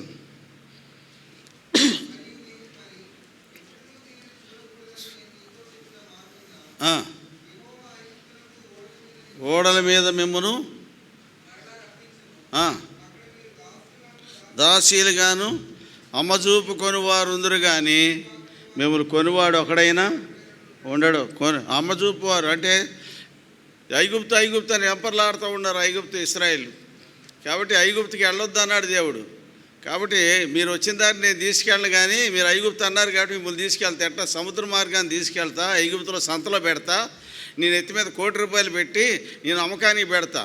మిమ్మల్ని దాసీలుగాను అమ్మజూపుకొని వారు ఉందరు కానీ మిమ్మల్ని కొనువాడు ఒకడైనాను ఉండడు. కొనేవాడు కూడా ఉండడు. అయ్యా ఈయన కొనుక్కోండి, ఈయన ఎత్తి మీద ₹1,00,00,000 ఉన్నాయి, ఆ ₹1,00,00,000 నీకే వస్తాయి, ఈయన కొనుక్కుంటే ఈ తలపోటు నాకు వద్దయ్యా, 10 కోట్లు నాకు ఇచ్చినా వీడు వద్దు అంటారంట. అంటే బతికొండగా నెత్తి మీద ₹1,00,00,000 పెడితే నేను కొనేవాడు లేడు, చచ్చిన తర్వాత ఏడ్చేవాడు లేడు. This is your face value. నువ్వు సంఘంలోకి వచ్చో నీలుగుతూ ఉంటావు. నాకు పెద్దరికం లేదు, పెత్తనం లేదు. ఎవరి మీద పెత్తనం చేస్తావు? దేవునింటే నీ పెత్తనం నా పెత్తనం ఏంది? నేను కూర్చోవలసింది ఎక్కడ? గేట్ కాడ కూర్చోవలసిన వాళ్ళు, ఆ గేట్ బయట ఉండాల్సిన వాళ్ళు. మనం దేవుడు దయదలిచి ఇంట్లోకి తెచ్చాడు. అది వదిలిపెట్టేసి నాకు ఇంటి మీద పెత్తనం వేయలేదంటే దేవుని ఇంటి మీద నీ పెత్తనం నా పెత్తనం ఏంటంటే? నేను పెద్దరకం చేయడానికి నాకు ఏమన్నా? What is our face value? దిక్కు దివాణం లేని వాళ్ళని తీసుకొచ్చి ఇంట్లో పెడితే ఆ ఇంటి మీద పెత్తనం చేస్తావు. కారణం ఏంటంటే దేవుడు అనుమతిస్తున్నాడు. ఏంటది? దుష్టత్వాన్ని. కృపకాలంలో ఉన్నావు, బ్రతికి బట్ట కడుతున్నావు, సంతోషించు. అదే ధర్మశాస్త్ర కాలంలో ఉంటే ఎప్పుడో పీక అవతల పారేసేవాడు. ఎప్పుడో ఏ రోజు నోరు తెరిచావు ఆ రోజు నీ లెక్క కథం చేసేవాడు కదా. బెల్షస్సర్ విషయంలో దేవుడు వేసాడు. దేవుడు నీ రాజ్య పరిపాలన విషయంలో లెక్క చూసి ముగించాను, ఈ ఫినిష్, ట్రాన్సాక్షన్ క్లోజ్ చేశాడు. ఇంక నో ఫర్దర్ ట్రాన్సాక్షన్స్ అన్నాడు. అకౌంట్ అక్కడ క్లోజ్ చేశాడు. అదే రాత్రి రాజైన బెల్షస్సరు హతుడు ఆయను. 5వ అధ్యాయం ఆఖరి వచనం. మాదీయుడైన దర్యావేషు ఆక్రమణ చేసి రాత్రి అతను అక్కడ చంపారేసినాడు. బలమైన రాజ్యం బబులోను సామ్రాజ్యం. అలాంటి సామ్రాజ్యానికి ఆఖరి రాజు వాడే, నెబుకద్నెజరు మనవడు, కూతురు కొడుకు, నెబోనిడస్ కుమారుడు. క్రీస్తుపూర్వం 538లో దర్యావేషు మాదీయులు పారసీకులు దాడి చేసి వాడిని ఉన్నపడంగా అక్కడే చంపేశారు. ప్రియమైన వాళ్ళారా, దేవుడు తలుచుకోవడం ధర్మశాస్త్ర యుగం కాబట్టి కథ జరిగింది. ఇప్పుడు కృపకాలం కాబట్టి బతికి బట్ట కడుతున్నావు. ఇప్పుడు మనం ముద్దుల పునరుద్ధానం దగ్గరికి వద్దాం రండి. కొన్ని విషయాలు మనం నేర్చుకుందాం ప్రభు అనుమతించిన కొలది. ఇప్పుడు మొదటి పంట ఏంటండి? ఏవల పంట. ఇదేంటి? దేనికి గుర్తు? యేసు ప్రభు వారి యొక్క పునరుద్ధానానికి గుర్తు. రెండో పంటది ఏది? ఇది దేనికి గుర్తు? నూతన నిబంధన సంఘం, కొత్త సంఘం, కొత్త పంటతో దేవుడు నూతన నిబంధన సంఘాన్ని ఉనికిలోకి తెచ్చాడు. అపోస్తల కార్యం 2వ అధ్యాయంలో. ఇది గోధుమల పంట. 3వ పంట వస్తుంది ద్రాక్ష కోత. ఇప్పుడు మనం ధ్యానిస్తాం. ఇప్పుడు మనం అక్కడి నుంచి కొంచెం ముందుకు వెళదాం. 15వ అధ్యాయము 20 వచనం. 20వ అధ్యాయం 15, 20 మొదటి కొరింథీ పత్రిక. ఇప్పుడైతే నిద్రించిన వారిలో క్రీస్తు ప్రథమ ఫలముగా మృతుల్లో నుండి లేపబడి ఉన్నాడు. చదవండి. ఒక మనుషుని ద్వారా మరణం వచ్చిన కనుక మనుషుని ద్వారానే మృతుల పునరుద్ధానమును కలిగాను. ఒక మనుషుడేమో ఆదాము ఏం చేశాడు? మరణాన్ని తీసుకొచ్చాడు. యేసుప్రభు ఏం తెచ్చాడు? మృతుల పునరుద్ధానాన్ని తెచ్చాడు. ఏంటా మృతుల పునరుద్ధానం? తర్వాత 23వ వచనం, తన వరసలోనే బ్రతికింపబడును, ప్రథమ ఫలము క్రీస్తు. తర్వాత క్రీస్తు వచ్చినప్పుడు ఆయన వారు బ్రతికింపబడదు. తర్వాత క్రీస్తు వస్తాడు. క్రీస్తు వచ్చినప్పుడు ఎవరు బ్రతికించబడతారు? ఆయన వారు బ్రతికించారు. ప్రథమ ఫలం అంటే ఏంటి? ప్రథమ ఫలం దేవునిటికి మొట్టమొదటి తీసుకొచ్చారు. ఫస్ట్ ఫ్రూట్ దేన్ని? అల్లాడించు పన. ఏ పన అది? అల్లాడించు పన. ఆ పన గోధుమల పంటలోంచి వచ్చింది. రూతు ఎప్పుడు వచ్చింది? జాగ్రత్తగా గమనించండి. ఆదికాండం మొదలుకొని ప్రకటన గ్రంథం వరకు రూతు పుస్తకంతో లింక్ ఉంది. ఆదికాండం మొదలుకొని ప్రకటన గ్రంథం వరకు రూతు పుస్తకంతో ఏముంది? సంబంధం ఉంది. రూతు ఎవలకు? వారిద్దరూ ఆ మొదటి అధ్యాయము రూతు గ్రంథం మొదటి అధ్యాయం ఆఖరి వచ్చిన వారిద్దరూ ఎవల కోత ఆరంభంలో బెత్లెహేము చేరి అని రాయబడింది. తర్వాత రెండో అధ్యాయం ఆఖరి వచనంలో ఎవల కోత, గోధుమల కోత ముగి వరకు ఆమె బోయాజు పొలంలో ఏరు కొనుచు బోయాజు పనికి ఎత్తు నిలకడగా ఉండి తన అత్త ఇంట నివసించాను. అత్తిల్లేమో స్థానిక సంఘం, బోయాజు పొలం ఏమో సార్వత్రిక సంఘం. అర్థమవుతుందా? అత్తిల్లేమో స్థానిక సంఘం. నువ్వు స్థానిక సంఘంలో అత్తగారి కంట్రోల్లోనే ఉండాలా. జాగ్రత్త గమనించండి. స్థానిక సంఘం ఆమె అందుకే ఎవరింట్లో ఉంది? పరిగె ఎక్కడ ఏరుకుంటుంది? బోయజ్ పొలం. అది సార్వత్రిక సంఘం. సార్వత్రిక సంఘంలో ఏమున్నాయో అత్తగారింట్లో కూడా ఏవే ఉంటాయి. కాబట్టి స్థానిక సంఘం అనేది స్థానిక సంఘం యొక్క అధిపాగ్యంలో ఒక విశ్వాసం ఉండాలి. అత్త ఇంట నివసించాను. తర్వాత 2వ అధ్యాయం 3వ అధ్యాయంకి వచ్చేసరికి ఎవల కోత అయిపోయింది, గోధుమల కోత అయిపోయింది, కళ్ళంలోకి వెళ్ళింది. ఎవరు? రూతు కదా. 2 కోతలు అయినాయి. 3వ పంట వచ్చినప్పుడు రూతు ఎక్కడుంది? పొలంలో లేదు. ఎక్కడుంది? కళ్ళంలోకి వెళ్ళింది. రేపు యేసుప్రభు వచ్చినప్పుడు విశ్వాసులు గోధుమల కోత అవుద్ది, ఎవల కోత అయిపోద్ది, గోధుమల కోత అవుద్ది. 3వ కోత వస్తుంది, ద్రాక్ష కోత. ఈ ద్రాక్ష కోత 7 ఏళ్ల శ్రమకాలం. ఆ ద్రాక్ష కోతలో సంఘం ఉండదు భూమి మీద. ఎక్కడికి వెళ్ళద్ది? కళ్ళంలోకి వెళ్ళద్ది. ఎక్కడికి వెళ్ళద్ది? కళ్ళంలోకి వెళ్ళద్ది. కళ్ళం మధ్య ఆకాశం. కళ్ళం మధ్య ఆకాశం.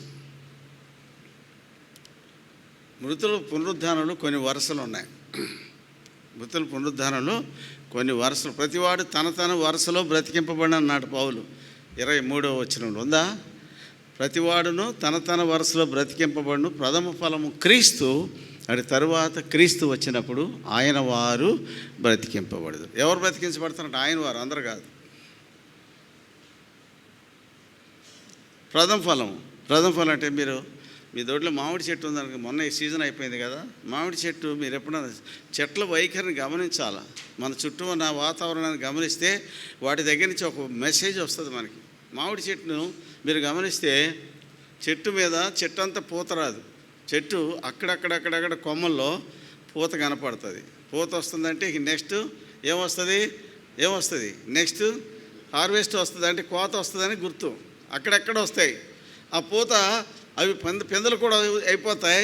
పిందెలు అయి పసర మీద ఉండగా చెట్టంతా పూత వస్తుంది. అది 2వ వరుస. మొదటి వరుసలో వచ్చిన వాటిని ఏమంటారు? ప్రథమ ఫలం, ఫస్ట్ ఫ్రూట్. తర్వాత 2వ వరుసను ఏమంటారు? అది చెట్టు అంతా పూత వస్తుంది, దాన్ని ఏమంటారు? కోత, హార్వెస్ట్. తర్వాత అది కోతకి వచ్చేసి పక్వానికి వస్తున్నప్పుడు మళ్ళీ చెట్టు మీద అక్కడక్కడ కొన్ని కొమ్మల్లో పూత కనపడుద్ది. దాన్ని ఏమంటారు? రెమనెంట్, శేషం. దాన్ని ఏమంటారు? శేషం. 3 వరుసలు వస్తాయి. మొదటిది ఏంటి? ప్రథమ ఫలం. 2వది ఏంటి? హార్వెస్ట్, కోత. 3వది ఏంటి? శేషం, పరిగె అంటే ఎక్కడ పడతారు? గుప్పుడు ఉండదు, రాలి ఉంటుంది అక్కడక్కడ. ఆ పరిగె రూతు ఏం చేసింది? ఆ పరిగె ఏరుకుంది. ఏరాలంటే దాని మీద ధ్యాస ఉండాలా, మోకాళ్ళ మీద కుంగాల, కుంగి ఏరుకోవాలా. అదే పరిగేరుకోవటం అంటే. దేవుని వాక్యం ఒక చోట దొరకదు, కొంత ఇచ్చట కొంత అచ్చట యెహోవా వాక్యం మీకు దొరుకును. అది ఏరుకోవాలి, ఏరుకుంటేనే మనకు దొరికేది. ఒక చోట గుప్పుడు దొరికితే తినేసి నెమరేసుకోవడానికి నీకు ఒక చోట ఫ్రీగా లిబరల్గా దొరకదు. అది ఉంటుంది కానీ ఇక్కడ కొంత ఉంటుంది, ఇంకో చోట కొంత ఉంటుంది. ఈ రెండింటిని కలెక్ట్ చేసుకుంటేనే నీకు స్పష్టమైన మేత దొరుకుద్ది. మొదటిది ఏంటండి? ప్రథమ ఫలం. ఇది దేనికి గుర్తు? ఇప్పుడైతే నిద్రించిన వారిలో ప్రథమ ఫలముగా క్రీస్తు మృతుల్లో నుండి లేపబడి ఉన్నాడు. అంటే సమాధిలో నుంచి మొట్టమొదటి లేపబడిన వ్యక్తి ఎవరండి? అదే ప్రథమ ఫలం. మృతుల పునరుద్ధరణ మొట్టమొదటి సమాధి తెరబడింది ఎవరిది? యేసుప్రభు వారిది. అన్ని సమాధులు మూతబడే ఉన్నాయి, అవునా కదా? అన్ని సమాధులు మూయబడే ఉన్నాయి. మొట్టమొదటి తెరబడిన సమాధి ఎవరిది? యేసుప్రభు వారిది. ఇదే ప్రథమ ఫలం. మృతుల నుండి క్రీస్తు ప్రథమ ఫలముగా లేపబడి ఉన్నాడు. తర్వాత రెండో వరుస ఎవరు? ఈ రెండో వరుస ఏంటది? కోత. అంటే యవల కోతలోనే రెండో వరుస. యవల పంటలో ప్రథమ ఫలాన్ని దేవునింటికి తెచ్చారు కదా, మరి పొలం అంతా కొయ్యబడాలా వద్దా? ఆ కోత ఉంది కదా, ఆ యవల కోత ఎవరు? పాత నిబంధన పరిశుద్ధులు. ఎవరాళ్ళు? పాత నిబంధన పరిశుద్ధులు. మరి వాళ్ళ సమాధుల సంగతి ఏంటి? మత్తయి సువార్త 27వ అధ్యాయం 51, 52.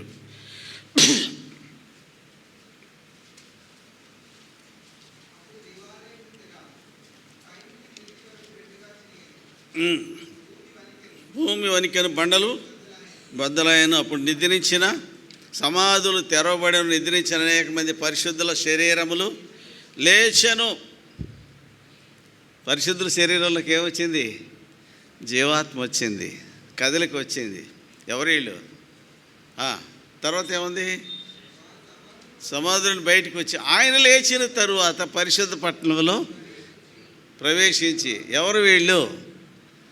హేబేలు మొదలుకొని, మొదటి హతసాక్షి అయిన హేబేలు మొదలుకొని ఆనాటి వరకు హతసాక్షి అయిన బాప్తిసం ఇచ్చే యోహాను వరకున్న పాత నిబంధన పరిశుద్ధులు.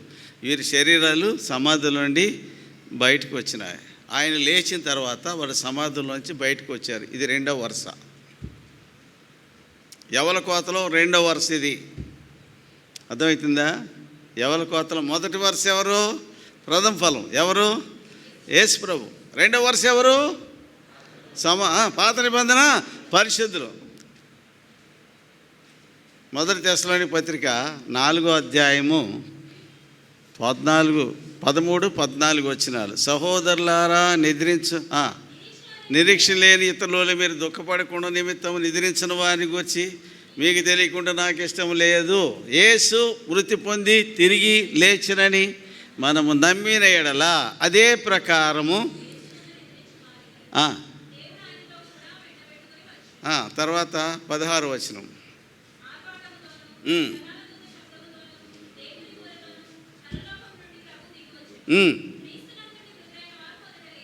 ఇదేంటి? ఈ రెండు ఒకటేనా?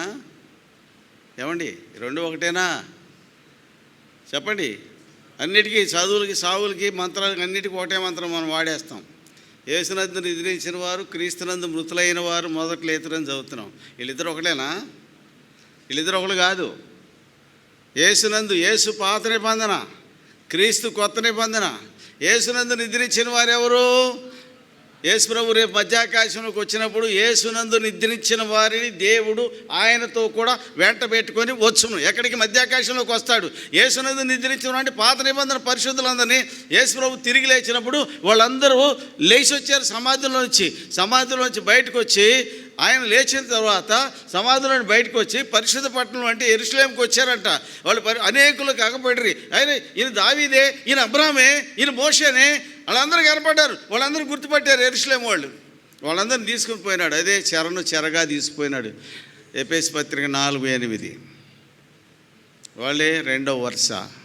అవునా కాదా? రెండవ వరుస ఇది. ఇదే యవల కోతలో రెండవ వరుస. ఇప్పుడు రెండో పంట ఏంటండి?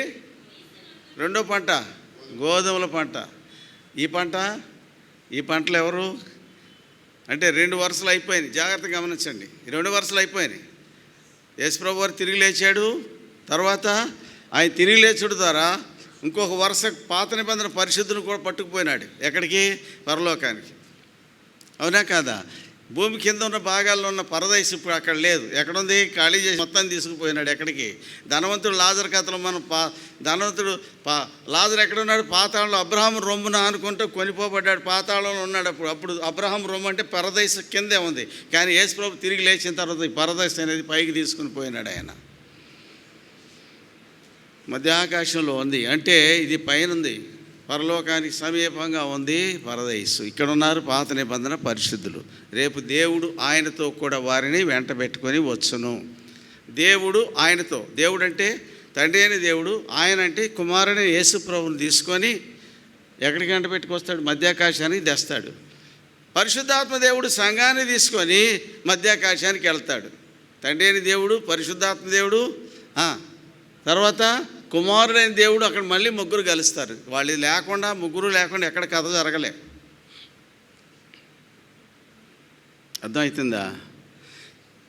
ఎప్పటికి రాయబడింది ఏంటి? క్రీస్తునందుండి మృతులైన వారు మొదట్లేతురు. క్రీస్తునందు మృతులంటే ఇదే కోత, ఇదే కోత, గోధుమల కోత. ఏ కోత ఇది? గోధుమల కోతలో కూడా 2 వరుసలు ఉన్నాయి.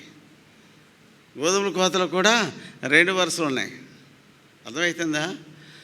ఈ 2వ వరుస, గోధుమల కోత మొదటి వరుస ఏంటి? ఆ మీదట సజీవమై నిలిచి ఉండి మనము ఆయనతో కూడా ఆకాశ మండలమునకు కొనిపోబడదు అని రాయబడింది కదా. దాంట్లో అది ఎన్నో వరుస? దానికంటే ముందు క్రీస్తునందుండి మృతులైన వారు. క్రీస్తునందుండి మృతులైన వారు అంటే కొత్త నిబంధన పరిశుద్ధులు. మొదటి హతసాక్షి అయిన స్తెఫను మొదలుకొని యేసుప్రభు వారు మధ్యాకాశానికి వచ్చే నాటి వరకు ఉన్న కొత్త నిబంధన పరిశుద్ధులు, ఆ రోజు వరకు చనిపోయి క్రీస్తులో చనిపోయిన పరిశుద్ధులు అందరూ, ఇది 3వ వరుస. వీళ్ళందరూ తిరిగి లేస్తారు.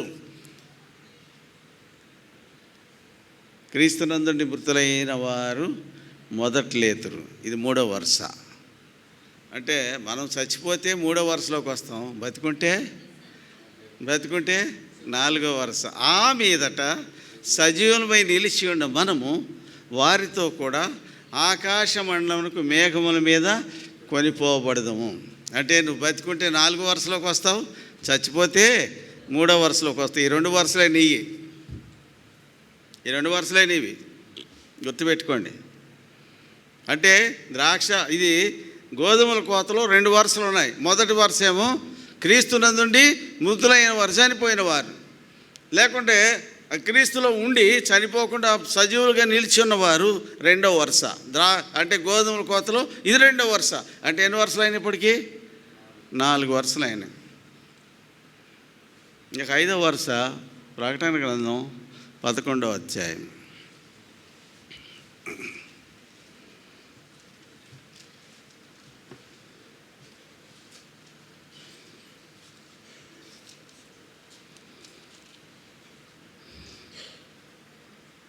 మూడవ వచనం నుండి.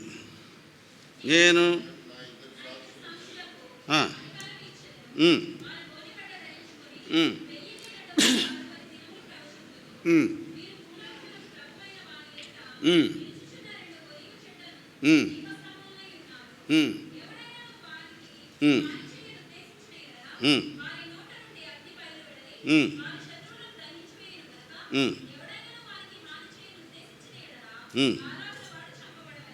అలాగున వాడు చంపబడవలెను. తర్వాత ఎన్ని దినాలు ప్రవచించారు?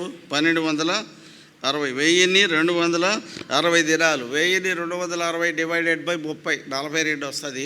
42 మాసాలు. 42 మాసాలు అంటే 36 మాసాలు, 3 సంవత్సరాలు, 6 మాసాలు అంటే అర్ధ సంవత్సరం. 3 సంవత్సరాల 6 నెలలు వాళ్ళు ప్రవచిస్తారు. ఇది 2వ స్పెల్. అంటే మొదటి స్పెల్లో 7 సంవత్సరాల శ్రమకాలం. దానియేలు 70వ వారం.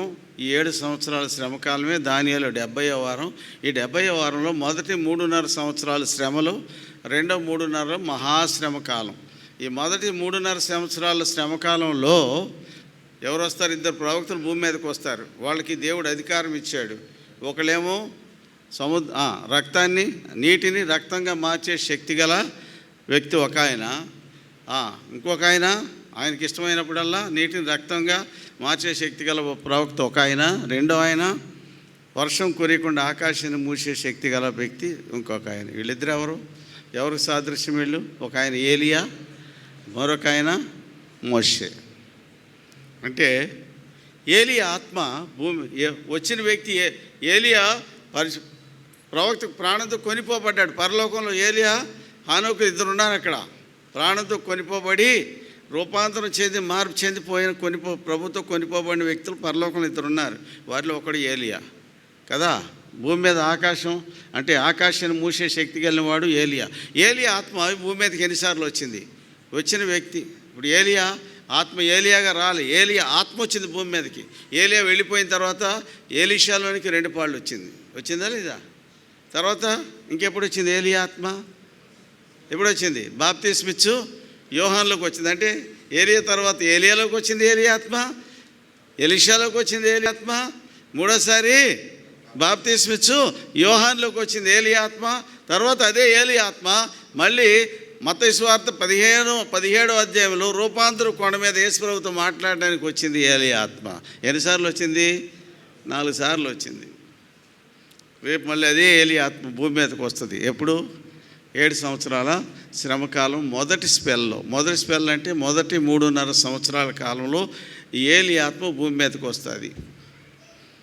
అలాగే మోషే ఆత్మ ఎన్నిసార్లు వచ్చింది భూమి మీదకి? మొదటిసారి మోషేలోకి వచ్చింది, రెండోసారి యెహోషువ మీదకి వచ్చింది, తర్వాత మూడోసారి మోషే ఆత్మ ఎక్కడ వచ్చింది? రూపాంతరం కొండ మీద యేసుప్రభుతో మాట్లాడడానికి, సంభాషించడానికి, ఆయన నిర్గమనం గురించి, ఆయన శిలువ మరణం గురించి ఆయనతో సంభాషించడానికి మూడోసారి వచ్చింది మోషే ఆత్మ.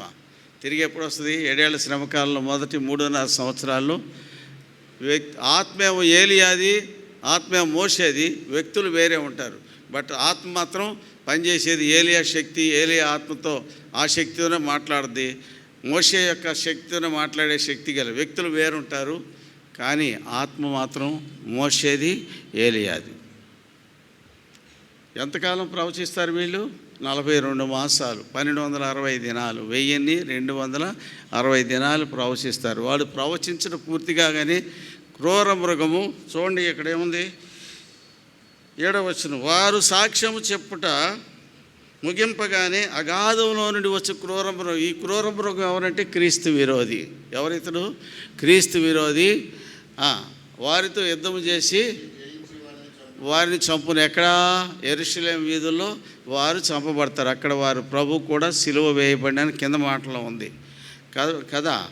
అక్కడ 3 దినాలన్నర యెరూషలేము వీధుల్లోనే వారి శవాలు పడి ఉంటాయి. అప్పుడు లోకం అంతా ఏం చేస్తుందట? లోకం అంతా వారి గతి చూసి సంతోషించి ఒకరికొకరు కట్నాలు పంపుకుంటారట. ఎట్లా పంపుకుంటారు ఏమండి? వాళ్ళంతా అరిచేతులను చూస్తున్నాం కదా. ప్రపంచంలో ఏం జరుగుతుంది ఇక్కడ చూస్తున్నామా లేదా? అంటే నేను గత 3 ఏళ్ల క్రితం 4 ఏళ్ల క్రితం ఇండియా దేశంలోనే ఈనాడు పత్రికలో ఒక కాలం వేశాడు, 30 లక్షల మంది నెట్వర్క్ ఇంజనీర్స్ కావాలి అని. ఎందుకంటే to the nook and corner of the earth, అంటే ఇండియా దేశంలో ఉన్న ప్రతి మారుమూలకి ఏం తీసుకెళ్ళాలా? నెట్వర్కింగ్ తీసుకెళ్ళాలా. నెట్వర్క్ కావాలని 30 లక్షల మంది నెట్వర్క్ ఇంజనీర్లు కావాలని ఒక ప్రకటన వచ్చింది. అంటే రేపొద్దున ఈ నెట్వర్కింగ్ ద్వారా లోకమంతా ఏమేమి జరుగుతుందో నెట్వర్క్ ద్వారా చూడొచ్చు. అవునే కదా? కట్నాలు పంపుకోవాలంటే త్రూ నెట్వర్కే. గూగుల్ పే, ఫోన్పే, పేటిఎం, ఈ ఆర్టీఐ రకరకాల పేమెంట్లు ఉన్నాయి. పేమెంట్ చేసే ఛానల్ సోర్సెస్ ఉన్నాయి కదా, వాటి ద్వారా పంపించుకుంటారు కట్నాలు. ఎందుకు? ఒకడికొకడు ఏం చేస్తారు? వాళ్ళిద్దరు భూనివాసులను బాధించినందుకు వాళ్ళ మీద గ్రడ్జి పెట్టుకున్న వాళ్ళందరూ ఏం చేస్తారంట? ఒకడికొకడు గిఫ్ట్లు పంపించుకుంటారు. అవునా కదా? వాళ్ళకి తిండి కావాలంటే జెప్టో ఉంది, తర్వాత ఆడేం తెచ్చి పెడుతున్నాడో తెలీదు, లొట్టలు కొట్టుకుంటూ తింటాం. ఇంట్లో ఏమి వండింది ఏమో ఎక్కదు, కానీ ఆడు ఎంగిల్ చేసి తెస్తాడు, ఏం చేసి తెస్తాడు, అది మాత్రం లొట్టలు కొట్టుకుని తింటావు. జెప్టోను ఏమున్నాయి కదా, రకరకాల ఛానల్స్ ఉన్నాయి కదా, రకరకాల మోడ్స్ ఉన్నాయి. రేపొద్దున ఇంకా ఈ నెట్వర్క్ ఇంకా విస్తరిస్తుంది. ఎందుకు విస్తరిస్తుందండి? ఇందుకే రేపు లోకం అంతా చచ్చిపోయిన ఇద్దరు ప్రవక్తలను చూడాలా, ప్రతి గుడిసెలో ఉన్నోడు కూడా చూడాలా, వాళ్ళ గతి చూసి సంతోషించాలా కదా. బాగా జరిగింది. 3 సంవత్సరాల నుంచి ఆకాశం కురియకుండా మంచు లేకుండా చేసినాడు ఒక పెద్ద మనిషి, భూమి మీద నీళ్ళని తాగటానికి వీలు లేకుండా రక్తంగా మార్చాడు ఇంకో పెద్ద మనిషి. వీళ్ళు పోతేనే పీడ పోయిందని చెప్పేసి ఏం చేస్తారంటే లోకమంతా ఏం చేస్తారు ఏమండి? కట్నాలు పంపుకుంటారంట. ఆ కాలంలో 2 ప్రవక్తలు భూమి మీద చంపబడతారు. తర్వాత 3 దినాలు అయిపోయిన తర్వాత దేవుని పరలోకం నుంచి వారిలోకి జీవాత్మ వచ్చి వారిలో ఇక్కడికి ఎక్కిరండి అనగానే వారిలో జీవాత్మ వచ్చి నిలిచితే వెంటనే వాళ్ళ పాదములు నిలిచిరి. లోకమంతా చూస్తుండగా వాళ్ళు పరలోకానికి ఆరోహణమయ్యారు. This is 5th order. 7 ఏళ్ల శ్రమ కాలంలో ఇది మొదటి వరుస, అంటే 5వ వరుస. ఇది 5వ వరుస. తర్వాత 6వ వరుస ఎవరు? 6వ వరుస. మరి ఇంకొక వరుస ఉండాలి. ఇది ద్రాక్ష కోత. గుర్తుపెట్టుకోండి. ఏ కోత ఇది? ద్రాక్ష కోత. ద్రాక్షలు తొట్టిలో వేసి ఎలా తొక్కబడతాయో రేపొద్దున విశ్వాసులు యేసు ప్రభు దేవుడు కాదని ఒప్పుకున్న వాళ్ళు మాత్రమే బతుకు బట్ట కడతారు. లేకుంటే యేసు ప్రభు దేవుడు అంటే ఒప్పుకుంటే నీకు తాగడానికి ఒక నీళ్ళు దొరకవు, నువ్వు క్రయ విక్రయాలు చేయడానికి కూడా నీకు అధికారం ఉండదు. చదవండి 13వ అధ్యాయం, ప్రకటన గ్రంథం 13వ అధ్యాయం 15వ వచనం నుండి.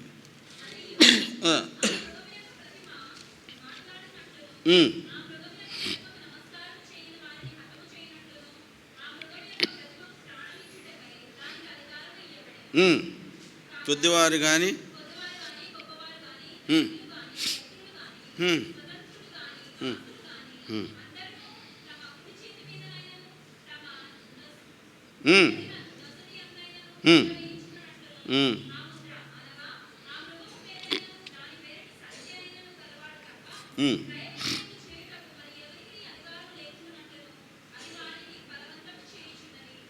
అది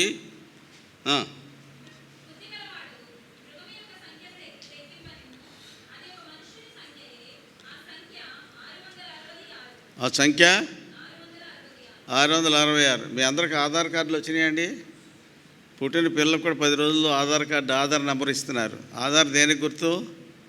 ఆధార్ ఎన్ని అంకెలు ఉన్నాయి? 12 అంకెలు ఉన్నాయి. 1, 10, 100, 1000, 10,000, లక్ష, 10 లక్షలు, కోటి, 10 కోట్లు, 100 కోట్లు, 1000 కోట్లు, 10,000 కోట్లు.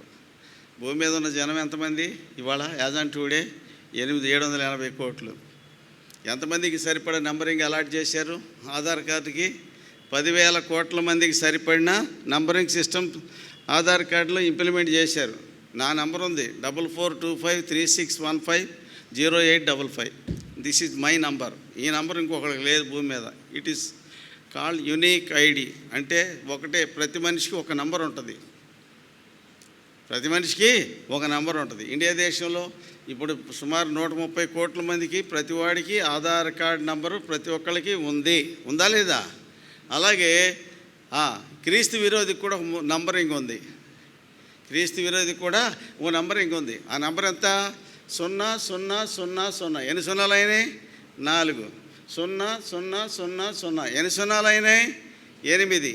0666. ఎన్ని అయినాయి చెప్పరే? 12 అయినాయా లేదా? 12 అయినాయా లేదా? 0000. 4 సున్నాలు. తర్వాత నెక్స్ట్ 0000. 8. అవునా? నెక్స్ట్ ఇంకా 4 అంకెలు ఉన్నాయి కదా. 4 అంకెల్లో 0666. ఎన్ని అయినాయి? 12 అంకెలు అయినాయా? వాడికి ఒక నెంబర్ ఇచ్చారు. వాడి నెంబర్ ఎంత? 666. వాడి నెంబర్ ఎంత? 666. ఆధార్ కార్డు ఊరికే ఇచ్చారు. రేషన్ కార్డు ఇవ్వాలంటే 4 చెప్పులు జతలు అడగాలి. ఆధార్ కార్డుకి మాత్రం నీకు ఇంటికి వచ్చి మరి ఇచ్చిపోయినారు. ఎందుకు ఇచ్చారు? అందరు నీలేకనే ఇన్ఫోసిస్ డైరెక్టర్కి ఈ ప్రాజెక్ట్ అప్పగించి వార్ ఫుట్ మెజర్స్లో దీన్ని ఇంప్లిమెంట్ చేయించారు. దేనికి? లోకంలో జనాభా ఎంతమంది ఉన్నారో తెలుసుకోవటానికి. 10 లక్షల మంది, 10 కోట్ల మంది, 10,000 కోట్ల మందికి సరిపడిన నంబరింగ్ సిస్టమ్. ఈ సిస్టాన్ని ప్రతి ఒక్కడికి ఇచ్చారు. రేపు ఆ క్రూర మృగం యొక్క ప్రతిమను యెరూషలేమును నిలబెడతారు. 7 సంవత్సరాల్లో నెక్స్ట్ స్పెల్లో నాశనకరమైన హేయ వస్తువు దానియేలు చెప్పాడు. దానియేలు 9వ అధ్యాయము 27 వచనం.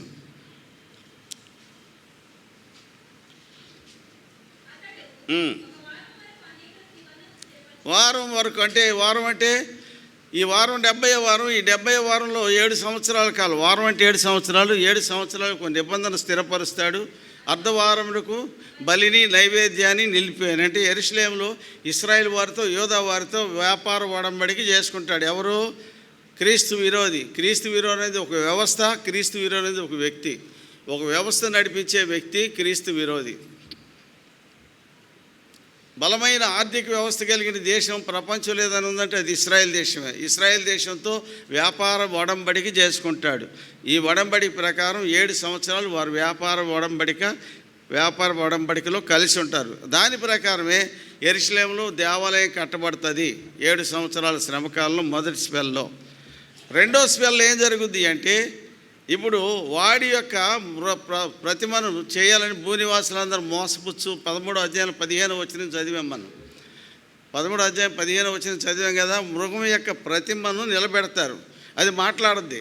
ఇవాళ ఆర్టిఫిషియల్ ఇంటెలిజెన్స్ వచ్చింది. ఆర్టిఫిషియల్ ఇంటెలిజెన్స్ అంటే ఎవడో ఉంటాడు ఆడు మాట్లాడుతున్నట్టు. ఇవాళ ఫేస్బుక్లో వాటిలో కొన్ని చోట్ల అంబానీ మా కంపెనీలో పెట్టుబడులు పెట్టండి అని ఆర్టిఫిషియల్ ఇంటెలిజెన్స్ ద్వారా వాడు మాట్లాడుతున్నాడు. పెదవులు కదిలితే కానీ వాయిస్ అవుతుంది కాదు. అట్లా మనుషులను బుట్టలో వేసుకొని డబ్బులు కట్టించుకొని ఐపీ పెడుతున్నారు. చేయకండి దయచేసి ఎవడు కూడా.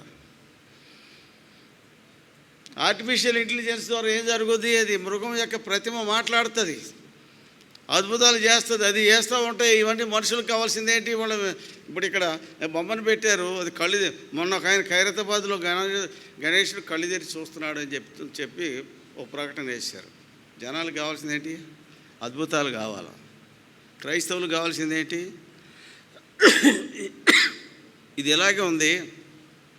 ఈ పక్కన 1 కిలోమీటర్ 1/2 కిలోమీటర్ దూరంలో ఎవడో ఒకడు వచ్చి దెయ్యాలను ఎల్లగొడుతున్నాడు, రోగులు బాగు చేస్తున్నాడంటే ఇక్కడ ఒకళ్ళు ఉండరు. క్రైస్తవులే ఉండరు. వీళ్ళు సంఘానికి వచ్చేవాళ్ళు కూడా, రెగ్యులర్గా వచ్చేవాళ్ళు కూడా ఆదివారం కనుక అక్కడ మీటింగ్ పెట్టాడంటే వీళ్ళందరూ ఖాళీ చేసి అక్కడికి వెళ్ళిపోతారు. ఎందుకంటే వాళ్ళకున్న దురద ఏంటంటే అద్భుతాలు చూడాలి, ఏళ్ళ కొట్టాలి, చప్పట్లు కొట్టాలి. ఇదే ఉంది క్రైస్తవులకు కూడా. ఇదే దురద వచ్చింది. అద్భుతాలు అన్ని దెయ్యాలు చేసే క్రియలు జరుగుతాయి, అద్భుతాలు. కానీ అంచె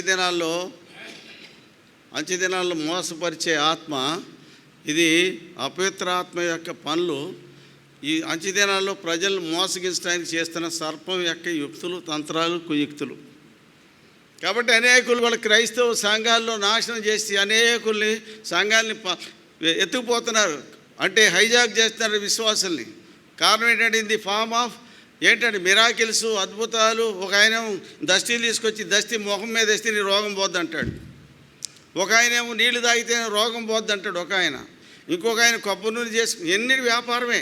యేసుప్రభుని వ్యాపార వస్తువుగా చేసి పడేసినారు. అవునా కాదా? యేసుప్రభు ఏం చెప్పాడు?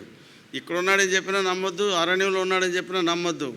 మనిషి సూర్యుడు అంటే మెరుపు తూర్పును పుట్టి పడమటి వరకు ఎలా కనపడుతుంది మనిషి కుమారుని రాకడ అలాగే ఉంటుంది. అంటే ప్రతి నేతను చూసేట్టుగానే యేసుప్రభు యొక్క రాకడ ఉంటుంది. కానీ అరణ్యంలో రహస్యంగా ఉన్నాడు, ఆ ఇంట్లో ఉన్నాడు రహస్యంగా ఉన్నాడు, ఓపెన్గా బయటకు వస్తాడు, అందరూ చూసేట్టే వస్తాడు. అందుకే ప్రకటన గ్రంథం 1వ అధ్యాయం 7వ వచనం, ఇదిగా ఆయన మేఘారుడే వచ్చున్నాడు, ప్రతి నేత్రం ఆయన చూచును, ఆయన పొడిచిన వారు ఆయన చూతురు, భోజనాలందరూ ఆయన చూచి రొమ్ము కొట్టుకుందరు. అవును, ఆమేన్. ఆయన మేఘారుడు వస్తున్నాడు, అందరూ చూస్తారు. సరే, కాబట్టి యెరూషలేము దేవాలయం కట్టబడినప్పుడు క్రీస్తు విరోధి యూదులందరితో ఏం చేస్తాడు? ఒప్పందం చేసుకుంటాడు. 3.5 సంవత్సరాలు ఒప్పందం చేసుకొని 3.5 సంవత్సరాల ముగింపులో వాడి విగ్రహాన్ని తీసుకొచ్చి యెరూషలేము దేవాలయం నిలబెడతారు. అదే నాశనకరమైన హేయ వస్తువు. ప్రవక్త అయిన దానియేలు ప్రకారం యేసుప్రభు చెప్పాడు మత్తయి సువార్త 24వ అధ్యాయం 15వ వచనం, నాశనకరమైన హేయ వస్తువు పరిశుద్ధ స్థలంలో నిలుచుడు చూడగానే చదువువాడు గ్రహించుగాక, యోదయలో వాడు కొండలకు బారిపోవాలన్నాడు. మిది మీద ఉన్నాడు దేనైనా తీసుకొని పోవటం కిందకు దిక్కకూడదని చెప్పాడు. నాశనకరమైన హేయ వస్తువు అంటే హేయ వస్తువు దేవుడు అసహించుకునేది ఏంటి? విగ్రహాన్ని. ఆ విగ్రహాన్ని తీసుకొచ్చి ఎక్కడ పెడతారు? యెరూషలేము దేవాలయంలో పెడతారు. దేవాలయంలో పెట్టి దానికి బలులు, అర్పణలు, నైవేద్యాలు అర్పిస్తారు. అది ప్రతిమ మాట్లాడుద్ది, అద్భుతాలు చేస్తుంది. జనాలకు కావాల్సిన యూదులు అప్పుడు మేము మోసపోయామని అరణ్యంలో పారిపోతారు. ఎప్పుడు? సెకండ్ స్పెల్లో. ఆ స్పెల్లోనే, ఆ మొదటి 3.5 సంవత్సరాల ముగింపులోనే క్రీస్తు విరోధి వచ్చి ఎవరిని? ఈ ఏలి ఆత్మను, మోషే ఆత్మను కలిగిన వ్యక్తులను హతమారుస్తాడు. ఆ తర్వాత యెరూషలేము దేవాలయంలో ఈ ప్రతిమ నిలబెట్టబడద్ది. ఇప్పుడు మృగం యొక్క ప్రతిమకు నమస్కరించకపోతే వాడు తలదిగుద్ది. ఉన్నారు కదా, విడిచిపెట్టబడ్డారు కదా. ఆ విడిచిపెట్టబడిన వాళ్ళ పరిస్థితి ఏంటి తెలుసా? విడిచిపెట్టబడిన వాళ్ళ పరిస్థితి చదవండి. ప్రకటన గ్రంథం 20వ అధ్యాయం 4వ వచనం నుండి 5వ వచనం.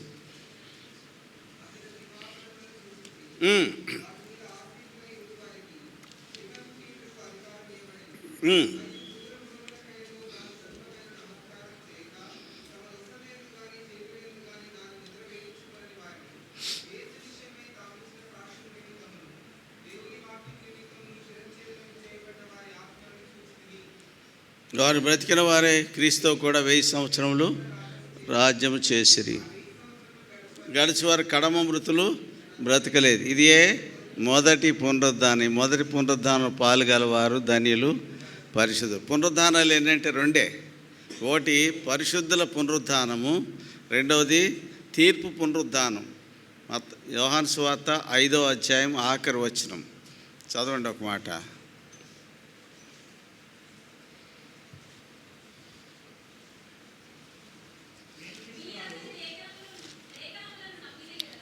5వ అధ్యాయము 28, 29 చదవమ్మా.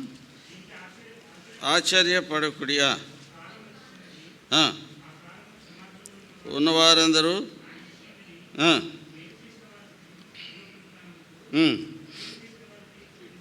కీడు చేసిన వారి తీర్పు పునరుద్ధానం. పునరుద్ధానాలు రెండే. ఒకటి జీవ పునరుద్ధానం, ఇదే దీని పేరే మొదటి పునరుద్ధానం. ఇదే పరిశుద్ధుల పునరుద్ధానం. ఈ పరిశుద్ధుల పునరుద్ధానంలో పాలుగలవారు ధన్యులు, పరిశుద్ధులైందరు. తీర్పు పునరుద్ధానం అంటే 1000 ఏళ్ల పరిపాలన తర్వాత వచ్చేది ధవళ సింహాసనం తీర్పు. అదే ఒకటే పునరుద్ధానం. అది దాని పునరుద్ధానం అని వాడబడలేదు, కానీ అది ఏమిటది అంటే రెండవ మరణం. దాని పేరు రెండవ మరణం. మొదటి పునరుద్ధానంలో పాల్గలవారు ధన్యులు, పరిశుద్ధులైందు. ఇటు వారి మీద రెండవ మరణానికి అధికారము లేదు. వీళ్ళందరూ ఎప్పుడు లేస్తారు? ఎప్పుడు లేస్తారు? రెండో స్పెల్ ఉంది కదా. ఏది? 7 సంవత్సరాలు, 3.5 సంవత్సరాల కాలంలో క్రూర మృగం దాని ప్రతిమకైన నమస్కారం చేయక నొసళ్ళ మీద కానీ తమ చేతుల మీద కానీ దాని ముద్ర వేయించుకొనని వారిని యేసు నిమిత్తము తామిచ్చిన దేవుని వాక్యం నిమిత్తం తామిచ్చిన సాక్ష్యం నిమిత్తం శిరఛేదనం చేయబడిన వారి ఆత్మలను చూచితిని. వాళ్ళు బిహెడెడ్, శిరఛేదనం చేయబడ్డారు. అంటే నువ్వు ఒక్క నీళ్ళు కొనుక్కోవాలన్నా బార్కోడ్ ఉంది, నీ ఆధార్ కార్డు ఉంది. ఇవాళ నీకు ఏటీఎం కార్డు ఇచ్చారు, రేపు ఏటీఎం కార్డు ఏముండదు. నీకేమిస్తారు? ఒక చిప్పుని బియ్యపు గింజ అంతా 8 mm పొడవున్న 1/2 mm డయా ఉన్న ఒక చిప్పులో మైక్రో చిప్ని నీ నొసల మీద కానీ నీ చేతి మీద కానీ ఇంప్లాంట్ చేస్తారు. అది వేయగానే ఇక అది లీథియం అనే రసాయనంతో పనిచేస్తుంది. సైనైడ్ కంటే పవర్ఫుల్. ఒకసారి once it is implanted it cannot be taken back. అది తీయాలంటే తీస్తే నువ్వు వస్తావు. ఎందుకంటే సైనైడ్ కంటే ఫాస్ట్గా పనిచేస్తుంది, రియాక్ట్ అవుతుంది బాడీ అంతా, ఇమిడి స్పాట్లో వస్తావు. అది వేయించుకోకూడదంటే వాడికి కోపం, వేయించుకుంటే దేవునికి కోపం. కర్రమంటే కప్ప కోపం, వేయడమంటే అది అట్లా ఉంటుంది నీ పరిస్థితి. వేయించుకుంటేనేమో దేవునికి కోపం, నువ్వు నీ నిత్యత్వాన్ని పోగొట్టుకున్నట్టే. వేయించుకోకపోతే వాడికి కోపం, వాడి నీ మీద కత్తులు నోరుతాడు, కటారులు నోరుతాడు, నీ తల తీసేస్తాడు. పర్లేదు, నువ్వు తల తీసేసినా నష్టమే లేదు. నువ్వు చచ్చిపోయినా దేవుని దగ్గరికి పోతావు వెంటనే. శిరఛేదనం చేయబడిన వారి ఆత్మలు చూస్తే వారు బ్రతికిన వారే. ఇది ఎన్నో వరుస? ఇది 6వ వరుస. ఎప్పుడు వస్తుంది? లాస్ట్ 7 సంవత్సరాల శ్రమకాలం ముగింపులో దానియేలు 70వ వారంలో జరిగే సంగతి ఇది. వీళ్ళు పరిశుద్ధులు. ఈ మొదటి పునరుద్ధానంలో పాల్గలవారు పరిశుద్ధులు, ధన్యులైందరు. ఇటు వారికి రెండో మరణం మీద అధికారము లేదు. ఇంకొక 7వ వరుస ఉంది. అది 1000 సంవత్సరాల పరిపాలన అయిన తర్వాత ఎవరి పేరైనా జీవగ్రంథమందు రాయబడినట్టు కనబడి, అంటే 1000 సంవత్సరాల కాలంలో కొంతమంది పరిశుద్ధులు పాపులు, ఎందుకంటే మిగతా వాళ్ళందరూ తీర్పులు అయిపోయినాయి. ఇక మళ్ళీ ధవల సింహాసనం ముందు నిలబడాల్సిన అవసరం నీకు లేదు. అది ఎవరికంటే 1000 సంవత్సరాల కాలంలో ఎవరైతే యేసుప్రభుని అంగీకరించకుండా ఇంకా విధేయులుగా ఉంటారో వాళ్ళకి ఆ తీర్పు జరుగుతుంది. వాళ్ళ పేర్లు జీవగ్రంథమందు రాయబడినట్టు కనబడని ఏళ్ళ వాడు అగ్నిగంధకములతో గుండంలో పడవేయబడి. ఇది 2వ మరణం. అక్కడ ఒక వరుస ఉంది, 7వ వరుస. మనం ఎన్ని వరుసలు ఉంటాం? బ్రతికుంటే 4వ వరుస, చచ్చిపోతే 3వ వరుస. ఇది పీస్ఫుల్ ఏమంటారు దీన్ని? నిర్గమనం, పీస్ఫుల్గా పోవడానికి. లేదు అంటావు, నా ఇష్టం, నా లైఫ్ నాది, నా ఇష్టానుసారంగా జీవిస్తాను. ఒకవేళ యేసుప్రభు వస్తే విడబడతానని అలక్ష్యంగా నిర్లక్ష్యంగా ఉన్నావు, విడబడితే నీ తల తెగితేనే ఎత్తబడతావు. అర్థమైందా? ద్రాక్ష కోతలో 2వ వరుస. మొదటి వరుస ఎవరు? 2 పరిశుద్ధులు ప్రవక్తలు. 2వ వరుస ఎవరంటే ఈ తల తెగిన వాళ్ళే, శిరఛేదనం చేయబడిన వాళ్ళు. వీళ్ళే 2వ వరుస. ద్రాక్ష కోత. 3వ కోత ఏం కోత? ద్రాక్ష కోత. ఆ తర్వాత ఒలివ పంట. యేసుప్రభు యొక్క 1000 ఏళ్ల పరిపాలన. అర్థమైందండి? ఇప్పుడు విషయం ఏంటంటే, నీకు నాకు దేవుడిచ్చిన వరుస ఏ వరుస? చనిపోతే 3వ వరుస, బతికుంటే 4వ వరుస. ఈ 2 వరుసలే నీకు అసైన్ చేయబడ్డాయి. ఏ వరుసలు ఉంటుందో లెక్కేసుకో. ఆల్రెడీ 2 వరుసలు వేసినాయి. ప్రతివాడు తన వరుసలోనే బ్రతికింపబడను. ప్రథమ ఫలం క్రీస్తు. అటు తర్వాత క్రీస్తు వచ్చినప్పుడు ఆయన వారు బ్రతికింపబడతారు. అందరూ కాదు, ఆయన వారే. ఎవరు ఆయన వారంటే? ఆయన వాక్యాన్ని అంగీకరించిన వారు. ఎవరైతే యేసుప్రభువును స్వీకరించి యేసుప్రభువును రక్షకుడిగా అంగీకరించిన వాళ్ళు వాళ్ళు, అందరూ కాదు. పేరు పెట్టుకుని నామకార్థ క్రైస్తవులు బతికిన వాళ్ళు అందరూ క్రైస్తవులు కాదు. గుర్తుపెట్టుకోండి. క్రీస్తు యొక్క ఆత్మను ఎవడైనా క్రీస్తు ఆత్మ లేని వాడైతే ఆయన వాడు కాడు. ఎంత తేటకున్నాయి మాటలు. క్రీస్తు ఆత్మ నీలో లేకపోతే నువ్వు పేరు పెట్టుకో. ప్రభు నేను పేరు పెట్టుకున్న సంఘాలు ప్రతి ఫస్ట్ సండే నమ్మకంగా నేను దశమ భాగం ఇస్తాను, అన్నీ చేస్తాను, కానీ నీలో నా ఆత్మ లేదు కదా అంటాడు ప్రభు. అన్నీ చేసావు, రిచువల్స్ అన్నీ ఉన్నాయి నీ దగ్గర, కానీ ఏమీ లేదు, నీ క్రీస్తు యొక్క ఆత్మే లేదు నీలో. నువ్వు ఆయన వాడవు కావు. అందుకని భ్రమలో ఉండొద్దు, మోసపోవద్దు. దేవుడు వెక్కిరించబడ్డు. మనుషుడు ఏ పంటను విత్తితే అదే కొయ్యాల. So now this is the resurrection of the man. కాబట్టి యేసుప్రభు పునరుద్ధరణై తిరిగి లేచాయంటే మనకేమొచ్చింది? నిరీక్షణ వచ్చింది. ఆయన మృతుల్లో నుండి లేచడం వలన జీవముతో కూడిన నిరీక్షణ మనకు కలిగినట్లు. రోమపత్రిక 1వ అధ్యాయం 3వ వచనం. యేసుక్రీస్తు మృతులలో నుండి తిరిగి లేచడం వలన జీవముతో కూడిన నిరీక్షణ మనకు వచ్చింది. మేము కూడా ఒక దినం యేసుప్రభువులు తిరిగి లేస్తాము. విత్ మార్టిఫైడ్ అంటే ఇమోర్టల్ బాడీతో మేము తిరిగి లేస్తాము అని ఒక నిరీక్షణ యేసుప్రభు యొక్క పునరుద్ధానం ద్వారా మానవ జాతికి ఒక సంకేతం ఇచ్చాడు, ఒక మెసేజ్ పంపించాడు ఆయన. అర్థమవుతుందండి? క్రైస్తవత్వం ఈ నిరీక్షణ మీదే. ఈ నిరీక్షణ పెట్టుకున్న ప్రతివాడు ఆయన పవిత్రుడైన ప్రకారము తాను 1 యోహాను 3వ అధ్యాయం 5వ వచనం 3-4 వచనం చదవండి. ప్రతివాడు ఆయన పవిత్రుడైన ప్రకారము తాను పవిత్రునిగా చేసుకొను. ఆజ్ఞను అతిక్రమించను. ఆజ్ఞాతిక్రమమే పాపం. కాబట్టి ఈ నిరీక్షణ పెట్టుకుంటే ఏం నిరీక్షణ? 3వ వచనం ఉంది. ప్రియులారా, ఇప్పుడు మనం దేవుని పిల్లలమై ఉన్నాం. మనం ఏమవుతాం? అది ఇంకా ప్రత్యక్షపరచబడలేదు. కానీ ఆయన ప్రత్యక్షమైనప్పుడు ఆయన ఉన్నట్టుగానే ఆయన సూతం కనుక ఆయనను పోలి ఉందమని ఎరుగుదాం. ఇది నిరీక్షణ. ఈ నిరీక్షణ ఎవడైతే ఉందో ఆ నిరీక్షణ కలిగిన ప్రతివాడు కూడా ఆయన పవిత్రుడైన ప్రకారం మనం ఏం చేసుకోవాలంట? పవిత్రంగా చేసుకోవాలి. ఇప్పుడు నన్ను ఆయన పవిత్రంగా చేసుకోవాలి, నిన్ను పవిత్రంగా చేయాలి. నిన్ను ఎవడో పవిత్రంగా చేయడు. యేసుప్రభు వచ్చాడు, ఆ పని పూర్తి చేశాడు. చేసిన తర్వాత లోకంలో తిరుగుతున్న బురద బోర్డు పడుతుంది. ఆ బురదను కడుక్కునే పని నీదే. ఆ బురద కడుక్కునేది ఇంకోసారి యేసుప్రభు బురద కడగటానికి రాడు. గుర్తుపెట్టుకో, యేసుప్రభు బురద కడగటానికి రాడు. ఒకసారి వచ్చాడు, కడిగాడు, బురద కడిగాడు, అయిపోయింది. రెండోసారి ఎందుకు వస్తున్నాయంటే నీ వంటి మీద ఉన్న బురద నువ్వు కడుక్కోనందుకు నీకు తీర్పు తీర్చాకు వస్తున్నాడు. నీ బతుకు నువ్వు సరి చేసుకోనందుకు నీ తీర్పు తీర్చాకు వస్తున్నాడు. నువ్వు ఎత్తబడే గుంపులో ఉంటావు, విడవబడే గుంపులో ఉంటావు. చదవండి మత్తయి సువార్త 13వ అధ్యాయం 47-48 వచనాలు. పరలోక రాజ్యం సముద్రంలో వేయబడి వలను పోలి ఉన్నది.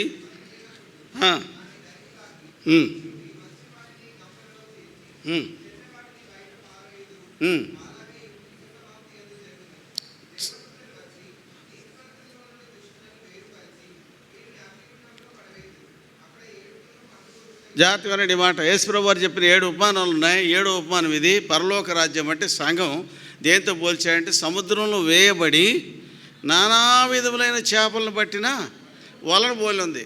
అంటే సంఘం దేంతో పోల్చాడు? వలతో పోల్చాడు. వలలోకి ఏమొచ్చినాయి? నానా విధములైన చేపలు